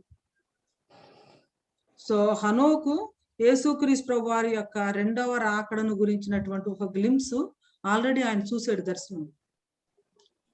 తర్వాత మరి శరీరంతో ఆరోహణమై వెళ్ళటం, చాలా మంది మరణం లేకుండా అది కూడా చూసుంటాడు ఆయన ముందుగానే. అందుకోసమనే బహుశా మనసులో కోరుకున్నాడేమో, అబ్బా నాకు కూడా అలాగా దేవుడిస్తే బాగుండని. వీ డు నాట్ నో, దేవుడు ఆయన్ని మరణం చూడకుండా అని కొనిపోయాడని. అందుకని ఆది కాండంలో సంఘం ఎక్కడైనా ఉందా అంటే ర్యాప్చరు మనకి మరి హనోకు కొనిపోబట్టంలో ర్యాప్చర్ యొక్క ప్రోటోటైప్ కనిపిస్తుంది, షాడోస్ ఆఫ్ ర్యాప్చర్.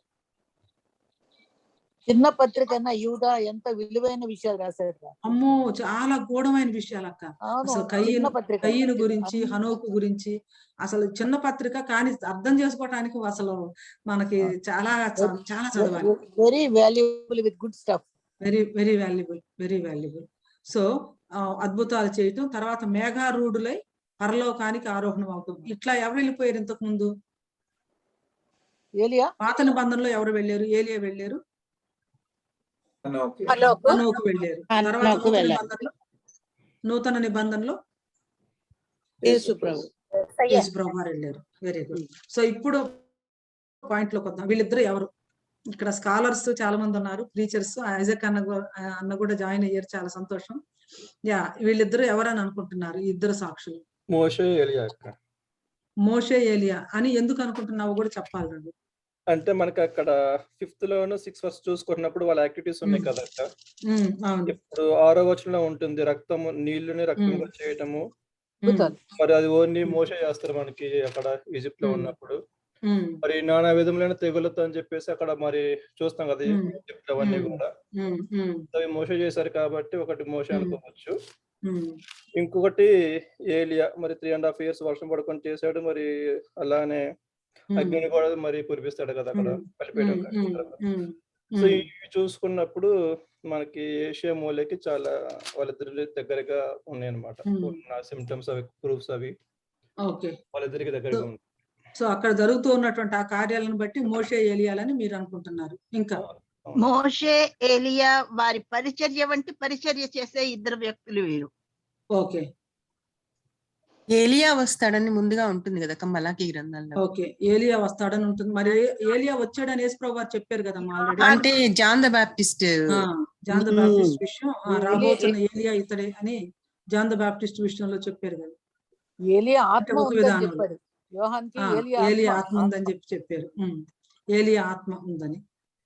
మనకి యేసుక్రీస్తు వారికి కొండ మీద రూపాంతరం చెందినప్పుడు వాళ్ళిద్దరు కనిపిస్తారు కదా అక్క. రూపాంతర పర్వతం మీద కూడా మోషే ఏలియాలు కనిపించారు. అప్పుడు ఇక్కడ ఇద్దరు కూడా అంటే కొంతమంది ఏమంటారంటే ఇద్దరు వ్యక్తుల, లేకపోతే 2 కాన్సెప్ట్సా, లేకపోతే 2 ఇన్స్టిట్యూషన్సా, ఇలాంటి ప్రశ్నలు అడుగుతారు. అయితే ఇక్కడ క్లియర్ గా ఇద్దరు వ్యక్తులు అని ఉంది, ఇన్స్టిట్యూషన్స్ కాదు, కాన్సెప్ట్స్ కూడా కాదు. కొంతమంది ఏమంటారంటే ధర్మశాస్త్రము ప్రవక్తలు. అంటే ధర్మశాస్త్రము ప్రవక్తలు అంటే మోషే ఏమో ధర్మశాస్త్రానికి సాదృశ్యంగా, ప్రవక్తలందరికీ కూడా ఇదిగా చేస్తూ ఏలియా. ఎందుకంటే యేసుక్రీస్తు ప్రభు వారి అమ్మాయి గ్రామానికి వెళ్తున్నటువంటి శిష్యులతో మోషేయు ప్రవక్తలను తన గురించి ఏమైతే చెప్పారో అవన్నీ వాళ్ళకి వివరించారని ఉంటది. కాబట్టి ధర్మశాస్త్రము ప్రవక్తలు ఈ మొత్తానికి కూడా అంటే సమరీ మొత్తానికి కూడా రిప్రజెంటేటివ్స్ గా మోషే ఏలియాలు వచ్చారని చెప్పేసి అంటారు. తర్వాత రూపాంతర పర్వతం మీద కూడా వారే కనిపించారు కాబట్టి వచ్చారని ఉంటుంది. ఇద్దరు. తర్వాత ఈ క్రియలు కూడా చూస్తా ఉంటే అవి వాళ్ళు చేసిన పనులే అని అనిపిస్తుంది. కానీ వీటన్ని కూడా కరెక్టే, కానీ ఒక్క ప్రాబ్లం ఉంది ఇక్కడ నాకు. అంటే ఈ విషయంలో నేను తీసుకునే ఒపీనియన్ మైనారిటీ ఒపీనియన్, మీరు చెప్పింది మెజారిటీ తీసుకుంటారు. ఇద్దరిని ఇంట్రడ్యూస్ చేస్తానండి. చెప్పండి. హానోక్ అండి. హానోక్ అని ఎందుకు అనుకుంటున్నారో చెప్పాలి. హానోక్ చనిపోలేదు, దేవునితో కూడా వెళ్ళిపోయినాడు. కాబట్టి రక్త మాంసములు దేవుని రాజ్యమును స్వతంత్రించుకొనవు. అది రక్త మాంసాలు దేవుని రాజ్యాన్ని స్వతంత్రించుకున్నావు కాబట్టి, శరీరంతో పరలోకానికి వెళ్ళిపోయింది హనోకు ఏలియా కాబట్టి, ఏలియా వాళ్ళిద్దరే. హనోకు మోషేకేమో ఏలియా సమాధి కాబట్టి ఉంది, మోషేకి సమాధి ఉంది. లేదు. హనోకు ఏలియా అనుకోవటం నాకు కంఫర్టబుల్ అనిపిస్తుంది. చాలా మంది ఏమంటారంటే దాని గురించి మనం తల బద్దలు కొట్టుకోవాల్సిన అవసరం లేదు, మోషే ఏలియా అనుకున్నా ఓకే, బట్ ఏలియా తర్వాత హనోకు అనుకోవటానికి ఎక్కువ అవకాశాలు ఉన్నాయి. జాషువా జెరుబ్బేల్ కూడా అంటారండి. అంటే జాషువా జెరుబ్బాబెల్ అని ఎప్పుడు అంటారంటే ఆ జాషువా జెరుబ్బాబెల్ విషయంలో అక్కడ నెరవేరింది ఆల్రెడీ. అంటే ఈ 2 దీపస్తంభాలు ఏమిటి అని అంటే, అక్కడ సెకండ్ టెంపుల్ కట్టే టైంలో జాషువా జెరుబ్బాబెల్ విషయంలో అది నెరవేరింది. అయితే దాని ఫైనల్ ఫుల్ఫిల్మెంట్ ఇక్కడ ప్రకటన గ్రంథంలో నెరవేరుతుంది. అది అంటే ప్రతి ప్రాఫెసీకి కూడా ఇమీడియట్ ఫుల్ఫిల్మెంట్, తర్వాత లేటర్ ఫుల్ఫిల్మెంట్, డబుల్ ఫుల్ఫిల్మెంట్ కదా ఉంది, అట్లా అన్నమాట. అది మోజెస్ ఏలియా కాంబినేషన్ ట్రాన్స్ఫిగరేషన్ లో చూస్తాం అక్క. అవును ట్రాన్స్ఫిగరేషన్ లో చూస్తాము. తర్వాత క్రియలు కూడా అక్కడే అట్లాగే కనిపిస్తున్నాయి, చేసే పనులు అవన్నీ కూడా మోషే చేసినవి. అంటే ఆ పనులన్నీ మోషే చేసాడు, మోషే ఏలియాలు ట్రాన్స్ఫిగరేషన్ లో కనిపించారు కాబట్టి ఇది కూడా మోషేనే ఏలియానే అని అనుకోవచ్చా? హానోకు ఏలియాకి సమాధి లేదు కాబట్టి వాళ్ళిద్దరు ప్రత్యేకత, అందరికంటే వీళ్ళిద్దరికి ప్రత్యేకత ఉందని మాత్రం గుర్తించవచ్చు కదా. అంటే ఒకటి దీనిలో ఉన్న ఒక పాజిటివ్ స్ట్రాంగ్ పాయింట్ ఏంటంటే, రక్త మాంసాలు దేవుని రాజ్యాన్ని స్వతంత్రించుకోలేవు. ఏలియా చనిపోకుండా దేహంతో వెళ్ళాడు, అలాగే హనోకు కూడా దేహంతో వెళ్ళాడు. కాబట్టి ఆ ఫిజికల్ బాడీ ఉందే అది తప్పనిసరిగా మరణానికి ఇది అవ్వాలి, తర్వాత మరలా మహిమ దేహంగా లేపబడాలి. అందుకని అందుకని వాళ్ళు వచ్చి మార్టియర్స్ గా మళ్ళా ఇక్కడ చనిపోయి, అంటే దేవుడు వాళ్ళని శరీరంతో పరలోకానికి తీసుకెళ్ళినప్పుడే ఒక ప్లాన్ ఉంది కదా. ఒక ప్లాన్ ఉంది ఏంటంటే మళ్ళా వాళ్ళు పంపాలి, వాళ్ళు చనిపోవాలి. కాబట్టి మీరు మోషే ఏలియాలు అనుకున్నా నాకేం ప్రాబ్లం లేదు, ఏలియా తర్వాత హనోకు అనుకున్నా కూడా ప్రాబ్లం ఏం లేదు. I leave the choice to you. Okay, ఎందుకంటే మోషే ఏలియాలు అని చెప్పేవాళ్ళు చాలా మంది ఉన్నారు, హనోకు ఏలియాలు అయి ఉండొచ్చు అని చెప్పేవాళ్ళు కూడా ఉన్నారు. కాబట్టి మీరు ఏది కంఫర్టబుల్ అనుకుంటే అది మీరు కంఫర్టబుల్ గా తీసుకోవచ్చు అన్నమాట. అయితే ఇక్కడ వాళ్ళు వెళ్ళిపోవటం కూడా చూడండి, ఇక్కడికి ఎక్కి రమ్ము అని వాయిస్ వినబడిందట. అక్కడ సేమ్ అప్పుడు ఇక్కడికి ఎక్కి రండి అని పరలోకం నుండి గొప్ప స్వరము తమతో చెప్పుట వారు విని మేఘారూఢులై పరలోకమునకు ఆరోహణమైరి. వారు పోవుచుండగా వారి శత్రువులు వారిని, యేసుక్రీస్తు ప్రభువు వారు ఆరోహణమై వెళ్ళేటప్పుడు ఎవరు చూశారు? శిష్యులు మాత్రమే చూశారు. పునరుద్ధరణ అయినటువంటి యేసుక్రీస్తు ప్రభువు వారిని ఎవరు చూశారు? శిష్యులే చూశారు, అన్యులు ఎవరు చూడలేదు. అన్యులకు ఎవరు అసలు ఆయన కనిపించలేదు. Sister, I have a question here.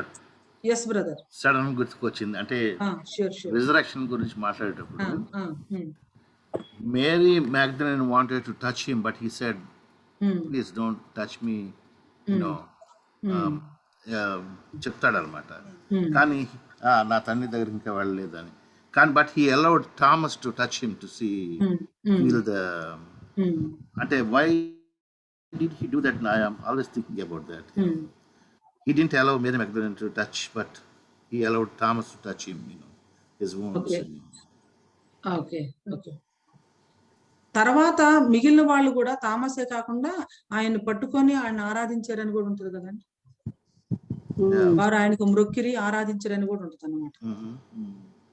అయితే ఆ పర్టికులర్ టైంలో నన్ను తాకవద్దు, నేను ఇంకా తండ్రి వద్దకు ఎక్కి వెళ్ళలేదు అనే దాన్ని మనం, ఆ తాకవద్దు అనే దాన్ని do not cling on to మీ అని ఉంటుంది. నన్ను అంటి పెట్టుకొని ఉండొద్దని. అంటే అక్కడ బేసిక్ గా దేవుడు చెప్తున్న విషయం ఏంటంటే, నేను ఈ ఫిజికల్ గా ఈ బాడీ ఫామ్ లో ఇంకా మీ దగ్గర ఉండే టైం అయిపోయింది. గ్లోరిఫైడ్ రిజరక్టెడ్ బాడీలో ఆయన కనిపిస్తా ఉన్నారు. ఆ గ్లోరిఫైడ్ రిజరక్టెడ్ బాడీ కొంచెం సేపు కనిపిస్తారు, కొంచెంసేపు డిసపియర్ అవుతారు. And he's not going to be there in the resurrected body. So కానీ ఇట్ ఈస్ వారి బేసికల్ ఆహారం పాయింటింగ్ టు ద ఫ్యాక్ట్. ఆకలి వేసింది ఆయనకి తర్వాత కూడా. అదేనండి, ఆకలి వేయలేదు, కానీ వాళ్ళకి ప్రూవ్ చేయడానికి నేను గ్లోరిఫైడ్ బాడీలో ఉన్నానని వాళ్ళకి ప్రూవ్ చేయడానికి ఏమన్నా ఉందా అని అడిగి వాళ్ళు ఎదుట తిని చూపిస్తారు.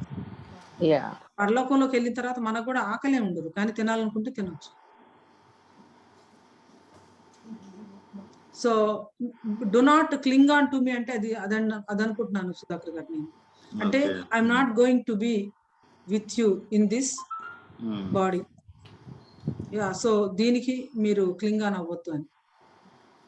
అంతేగాని ఆమె అంటుకుంటే ఏమైనా అపవిత్రత వస్తుందని కానీ, లేకపోతే నేను తండ్రి వద్దకు ఎక్కి వెళ్ళలేదు కాబట్టి ఇప్పుడు నన్ను తాగితే నేను ఇదవుతానని, అది పాయింట్ కాదని అనుకుంటున్నాను. అట్లా అనుకుంటే యేసుక్రీస్తు వారు పునరుద్ధరణ అయిన తర్వాత తండ్రి దగ్గరికి ఎక్కి వెళ్ళటానికంటే ముందుగానే మరీ ఎందుకు ప్రత్యక్షం అయ్యారు? ఆమె అక్కడే నిలబడి ఇంకా ఏడుస్తూ ఉంది కాబట్టి. రైట్. సో ఇప్పుడు లాస్ట్ దానిలోనికి వచ్చేద్దాం మనం, లాస్ట్ క్వశ్చన్ లోకి. మేఘా రూట్ చెప్పండి. నేను ఒక్కటి అడగాలి అని అనుకున్నాను before jump into the last one. Okay అండి. మీరు నేనైతే అనోకును తర్వాత ఏలియా అని అన్నారు కదా అనుకుంటున్నాను అని. తర్వాత కొంతమంది మోషేను తర్వాత ఏలియా అని అంటున్నారు. అంటే అప్పుడు మన కొమల గారు అన్నారు కదా, రక్త మాంసాలు దేవి రాజ్యానికి సరిపోదు అని. అంటే నేను మీరు అన్నదానికి నాకు అప్పుడు అనిపించింది అన్నమాట, సరి అవుతుందేమో అని. ఎందుకంటే అతను చంపుతాడు కదా మోజస్, మన ఈజిప్ట్ లో ఉన్నప్పుడు తన వారిని చంపుతారంటే మోజస్ రక్త మాంసాలు చేసిన వారే కాబట్టి మోజస్ కాదు ఏలియా అని అనిపించింది నాకు ఇప్పుడు. అది కొంచెం నాకు ఇప్పుడు అలా అనిపించింది. నేను కరెక్టో రాంగ్ నాకు తెలియదు. చంపించాడు కదమ్మా, ఏలియా కూడా చాలా మంది ప్రవక్తలు చంపించాడు కదా. ఐజక్ గారు ఏమంటున్నారంటే ఏలియా కూడా చాలా మంది ప్రవక్తలను చంపించాడు కదా అంటున్నారు కర్మేలు పర్వతం మీద. చంపించాడు అనుకోండి, బట్ వాళ్ళు సమాధి చేయబడలేదు కదా, వాళ్ళు కొనిపోబడ్డారు దేవుడి చేత. అన్ని చేసినా కూడా అది దేవుడు వాళ్ళ చేత చేయించారు కాబట్టి వాళ్ళు కొనిపోబడ్డారు, ఏలియాను అనోకు. కానీ మోజస్ పాతి పెట్టబడ్డాడు కదా, తేడా ఉంది కదా ఆ విషయంలో ఆలోచిస్తే. డెఫినెట్ గా అదేనండి. అంటే మోషే ఏలియాలని చాలా మంది అనుకుంటారు, ఏలియా అండ్ అనోక్ అని అనుకోవటానికి నాకు టెక్స్టువల్ అంటే బేసిస్ ఎక్కువ కనిపిస్తుందని అనుకుంటా ఉన్నాను అనమాట. సరే, ఇక్కడ ఒకసారి మనం చూద్దాము. ఇది పిల్లలకు గనక చెప్తే మన చిల్డ్రన్ కి, గ్రాండ్ చిల్డ్రన్ కి, I think they will really enjoy అనమాట. వాళ్ళు చనిపోయే శవాలు ఉన్నాయి, 3.5 రోజులు అక్కడే ఉన్నాయి, అందరూ చూసి సెలబ్రేట్ చేసుకుంటా ఉన్నారు, మొత్తం చూస్తా ఉన్నారు. వాళ్ళు చూస్తా ఉండగానే శవాల్లోకి ఏమొచ్చేసింది? జీవాత్మ.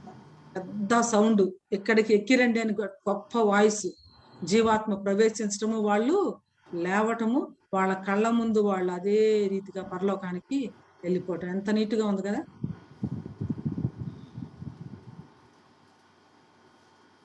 చాలా అద్భుతమైనటువంటి. సో యేసుక్రీస్తు వారు పునరుద్ధరణ అయిన తర్వాత ఆయన ఆరోహణమై వెళ్తా ఉంటే వీళ్ళు అట్లాగే దిక్కుమొఖాలు వేసుకొని చూస్తా ఉన్నారు. బిక్కుమొహాలు అంటారా మన తెలుగులో. అప్పుడు దూతలు వచ్చి వాళ్ళని ఆల్మోస్ట్ తట్టి లేపినట్లుగా, మీరెందుకు ఇంత దుఃఖముఖులై ఉన్నారు? మీ వద్ద నుంచి పరలోకానికి కొనుక్కోబడిన ఈయేసే ఆయన అదే రీతిగా మళ్ళా తిరిగి మీ దగ్గరకు వస్తాడు. నేను అనుకుంటాను అది చాలా వీళ్ళ మనసుల్లో ముద్ర వేసి ఉంటుంది అన్నమాట. అప్పుడు ఇక్కడికి ఎక్కిరండి అని పరలోకం నుంచి ఒక గొప్ప స్వరం వస్తే, మేఘారూఢులై పరలోకమునకు ఆరోహణమైరి, వారు పోవుచుండగా వారి శత్రువులు వారిని చూసారు. దానితో పాటు ఆగడిలోని గొప్ప భూకంపం కలిగింది. 7,000 మంది అక్కడికక్కడ చనిపోయారు. మిగిలిన వాళ్ళు భయక్రాంతులై పరలోకంలో దేవుని మహిమపరిచారు. సో ఈ రోజు చూసింది 2 సాక్షులు, 2 ఒలీవ చెట్లు, 2 దీపస్తంభాలు, తర్వాత 2 ప్రవక్తలు. దేవుని సమయంలో మహాశ్రమల కాలానికి ముందు వాళ్ళు వచ్చారు. ఆ మృగం వారితో యుద్ధం చేసి వాళ్ళని చంపటము, వాళ్ళ యొక్క బాడీస్ 3.5 రోజులు బయట ఉండటము, ఆ తర్వాత వారు స్వరాన్ని విని ఆరోహణమై వెళ్ళటం. వారు వచ్చారు, వారి పరిచర్య ముగించారు, చక్కగా వెళ్ళిపోయారు. సాక్ష్యం చెప్పారు, వాక్యం చెప్పారు, దేవుని గురించి చెప్పారు, రాబోతున్న దాని గురించి చెప్పారు, శ్రమల్లో ఉన్న వాళ్ళకి ఆదరణిచ్చే మాటలు చెప్పారు. మరి తైలం కావలసినటువంటి వాళ్ళకి తైలం అంటే తైలము పోయి వారు అని ఉంది కదా, ఇచ్చారు. వాళ్ళ పరిచర్య అంత చక్కగా ముగించారు. నేను ఈ పేజెస్ చదువుతా ఉన్నప్పుడు నాకు అనిపించింది, ఈ రోజుల్లో డెత్ బరియలు చాలా ఎక్కువైపోయింది కదా, అవి మరలా ఇక్కడ థీమ్స్ రిపీట్ అవుతా ఉన్నాయి. మోషే అంత గొప్ప నాయకుడు, ఆయన బరియలకి ఎవరున్నారంటే ఎవ్వరు లేరు, దేవదూతలే బరి చేశారు. ఎలియాజరు గొప్ప హై ప్రీస్ట్. అంటే చెప్పండి brother. In fact, God had arranged his death, and he asked him to come over to Mount Nebo for his death, and so it's a God's time, and he ordained that.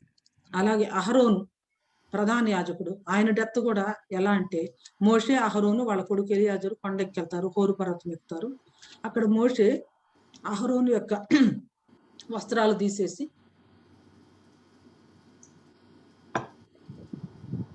కుమారునికి తొడుగుతాడు.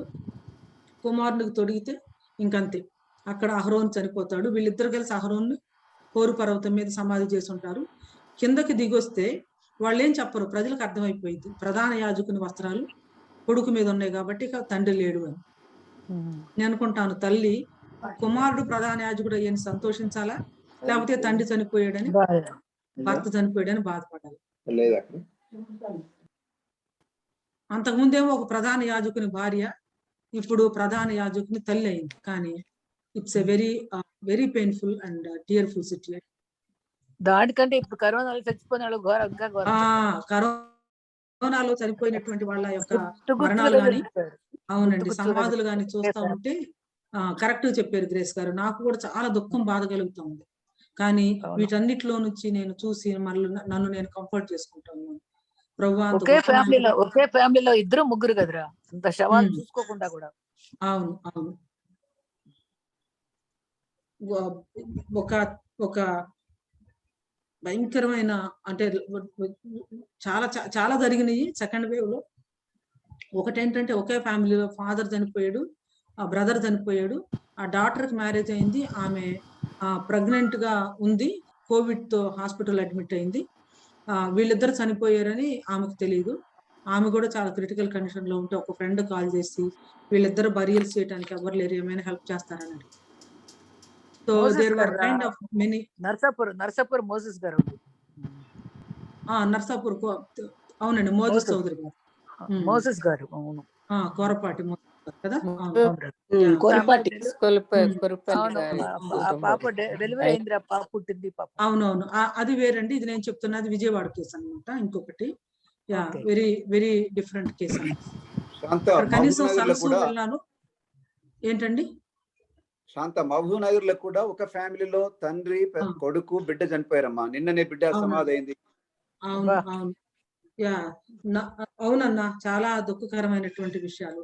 Moses గారి బరియలు నేను చూసాను online లో. దేవుని కృపలు చాలా చక్కగా జరిగింది. అంటే అట్లాంటిదిలో కూడా దేవుడు చాలా మందిని తీసుకొచ్చి, అయితే there were many burials very very అంటే పెయిన్ఫుల్ అన్నమాట చూసేవాళ్ళు.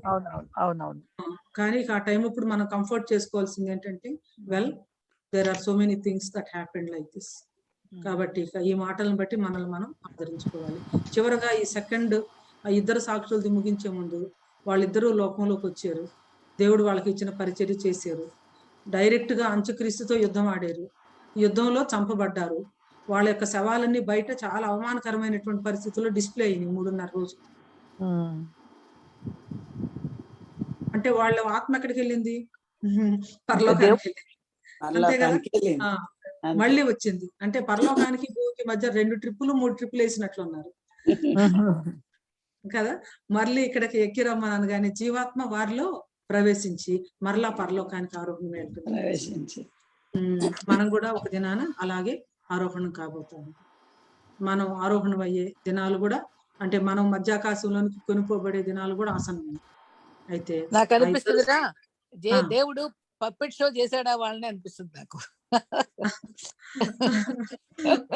అంటే తన మహిమను ప్రదర్శించడానికి ఆయన వారిని ఘనమైనటువంటి పాత్రలుగా వాడుకున్నారు. అవును, దేవుడిని నువ్వు ఏదైనా చేయి ప్రభువా మేము అంగీకరిస్తాం అన్నట్టుగా వాళ్ళు తలంచెరువు వాడుకున్నాడు. సో జీవం అయింది, మరణం అయింది, పని అయింది, పరిచర్య అయింది. అవునా? సో ఈ లోకంలో మనం ఎంతకాలం ఉండాలో అంతకాలం ఉంచుతారు, ఎప్పుడు పిలవాలో కరెక్ట్ గా అప్పుడు పిలుస్తారు. వాళ్ళిద్దరు రావటం కూడా కరెక్ట్ గా దేవుడు ఆ టైమింగ్ అలా ఇచ్చేసారు. ఎన్ని రోజులు కూడా లెక్క పెట్టింది కదండి, ఎన్ని దినాలు వాళ్ళు ఉన్నది. వాళ్ళు పరిచర్య చేసిన దినాలు కూడా లెక్క, కరెక్ట్ లెక్క ఉందన్నమాట. 3.5 సంవత్సరాలు 3.5 రోజులు దేవుడు మన జీవిత దినాలు లెక్కించాడు. మన date of birth, date of being called to glory, miracle of birth and mystery of death అన్ని కూడా ఆయన బుక్ లో రికార్డ్ అయింది. అమ్మా శాంత అన్నా చెప్పండి. అంటే మీరు జీవమరణములు 2 వచనాలు నేను జ్ఞాపకం చేయాలని ఇష్టపడుతున్నాను. మొదటి సమయాలు 2:6లో జనులను సజీవులను గాను మృతులను గాను చేయవాడు యెహోవా అనే మాట ఉంటుంది. First Samuel 2nd chapter 6th verse. So సజీవులుగా చేయవాడు ఆయనే, మృతులుగా చేయవాడు ఆయనే అన్న విషయాన్ని మనం జ్ఞాపకం ఉంచుకోవాలి. 68వ కీర్తన 20వ వచనంలో మరణము తప్పించుట ప్రభువు యెహోవా వశం. ఈ 2 మాటల్ని మనం అర్థం చేసుకున్నప్పుడు god has his own time అనేది మనకు అర్థమైతే హిస్ ఓన్ వే అనేది అర్థమవుతుంది. ఆ మాటలు మనం ధైర్యంగా ఉండడానికి ప్రభు కృప చూపుతాడు నా అనుభవంలో. నైస్ రెఫరెన్సెస్ అండి. థ్యాంక్ యూ అన్న, వండర్ఫుల్. సో వీటిని మనం దృష్టిలో పెట్టుకొని మరి we do not know how future is going to B, but we know మన భవిష్యత్తుని మరి తన హస్తాల్లో పెట్టుకున్నటువంటి దేవుడు ఉన్నాడు కాబట్టి మనం ధైర్యంతో, సంతోషంతో, నిబ్బరంతో in the midst of the pandemic మనం చాలా peace that passeth all human understanding కలిగి ఉండి ముందుకు వెళ్ళటానికి దేవుడు మనకి సహాయం చేయను గాక. Over to Phani.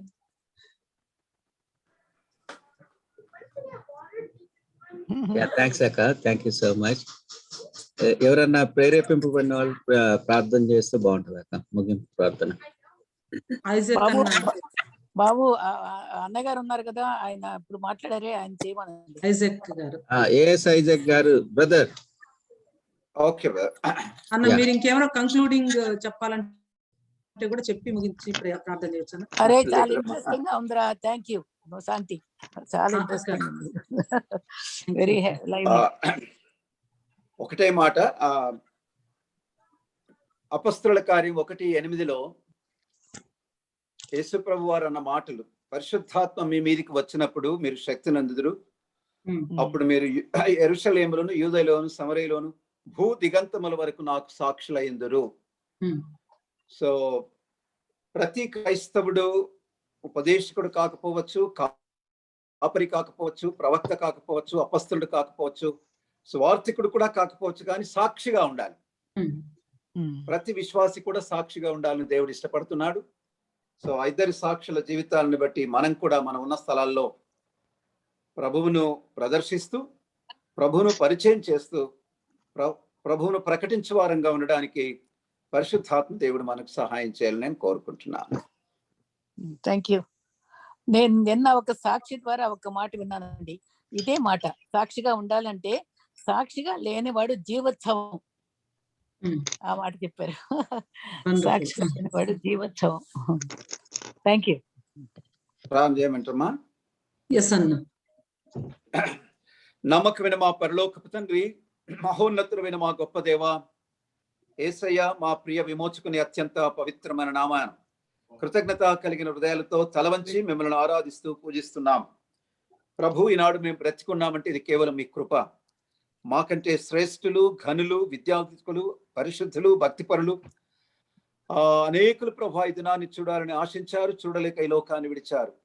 ఎన్నికలేని మమ్మల్ని, అడుగడుగునా మిమ్మల్ని దుఃఖ పెడుతున్న మమ్మల్ని, ఎరిగి ఎరిగి చెడిపోతున్న మమ్మల్ని ఇంకా మీ కృపలో జ్ఞాపకం చేసుకున్నందుకై మీకు స్తోత్రాలు ప్రభా. ఇదే కారణం ఈ దాసరాల ద్వారా దేవా మా తండ్రి, మీరు మాకు వినిపించిన అద్భుతమైనటువంటి మాటలను బట్టి వందనాలు మా తండ్రి. మరి శ్రమల కాలంలో ఇద్దరు సాక్షుల జీవితాలను గురించి, వారి జీవితాలు, వారు చేసే కార్యాలను గురించి, వారి అంతాన్ని గురించి, చివరిలో అత్యద్భుతమైనటువంటి విజయాన్ని వారికి మీరు ఎలా దయచేసి మీ యొద్దకు వారిని పిలుచుకొని మీ నామాన్ని మహిమపరుచుకున్నారన్న విషయాలు మాకు తెలిపారు ప్రభు. అలాగ మేము ఎక్కడున్నా కూడా మీ ప్రేమను అనేకులకు పంచుతూ, మీ పరిమళాన్ని వెదజల్లుతూ, మీ పునరుత్థాన వాసనను అనేకులకు అందిస్తూ, మిమ్మల్ని రిఫ్లెక్ట్ చేస్తూ, మీకు ప్రతినిధులంగా, మిమ్మల్ని ప్రదర్శించే వారంగా, పరిచయం చేసే వారంగా, ప్రకటించే వారంగా ఉండడానికి ప్రభు మాకు సహాయం చేయమని, మీ వాక్య వెలుగులో మా జీవితాలను, మా లోటుపాట్లను చక్కబెట్టుకొని మీకు ఇంకా సమీపస్థలమై మీకు ప్రియమైన వారిగా జీవించడానికి సహాయం చేయమని, మీ దాసురాలు ప్రియ చెల్లి శాంతని ఇంకా మీరు ఆత్మపూర్ణులుగా చేసి అనేకుల మహిమార్థమై మీరు వాడుకోవలసిందిగా ప్రార్థిస్తూ, న్యూ జెర్సీలో ఉన్నటువంటి UECFI పరిచయను కూడా రాను వర్ధిల్ల చేస్తూ అనేక ఆత్మలు చేర్చబడుతూ మీ మహిమ కొరకై ఆ పరిచర్య వర్ధిల్లడానికి సహాయం చేయమని, మీరు మాకు ఇచ్చిన శ్రేష్టమైన సమయానికై ఆయా స్థలాల నుంచి జాయిన్ అయిన బిడ్డలందరినీ బట్టి వందనాలు చెల్లిస్తూ మమ్మల్ని మీ కృపగల హస్తాలకు అప్పజెప్పుకుంటూ ఈ దినమెంతా లేదా మా బ్రతుకాలం ఎల్లా మా హృదయ ధ్యానము, మా నోటి మాటలు, మా కంటి చూపులు, మా సమస్తమైన ప్రవర్తన మీకు అనుకూలముగా ఉంటే సహాయం చేయమని మా ప్రార్థన మీరు విన్నందుకై స్తోత్రాలు చెల్లిస్తూ యేసయ్య ఘననామమున అడుగుచూ ఉంటున్నాము తండ్రి. ఆమేన్. ఆమేన్.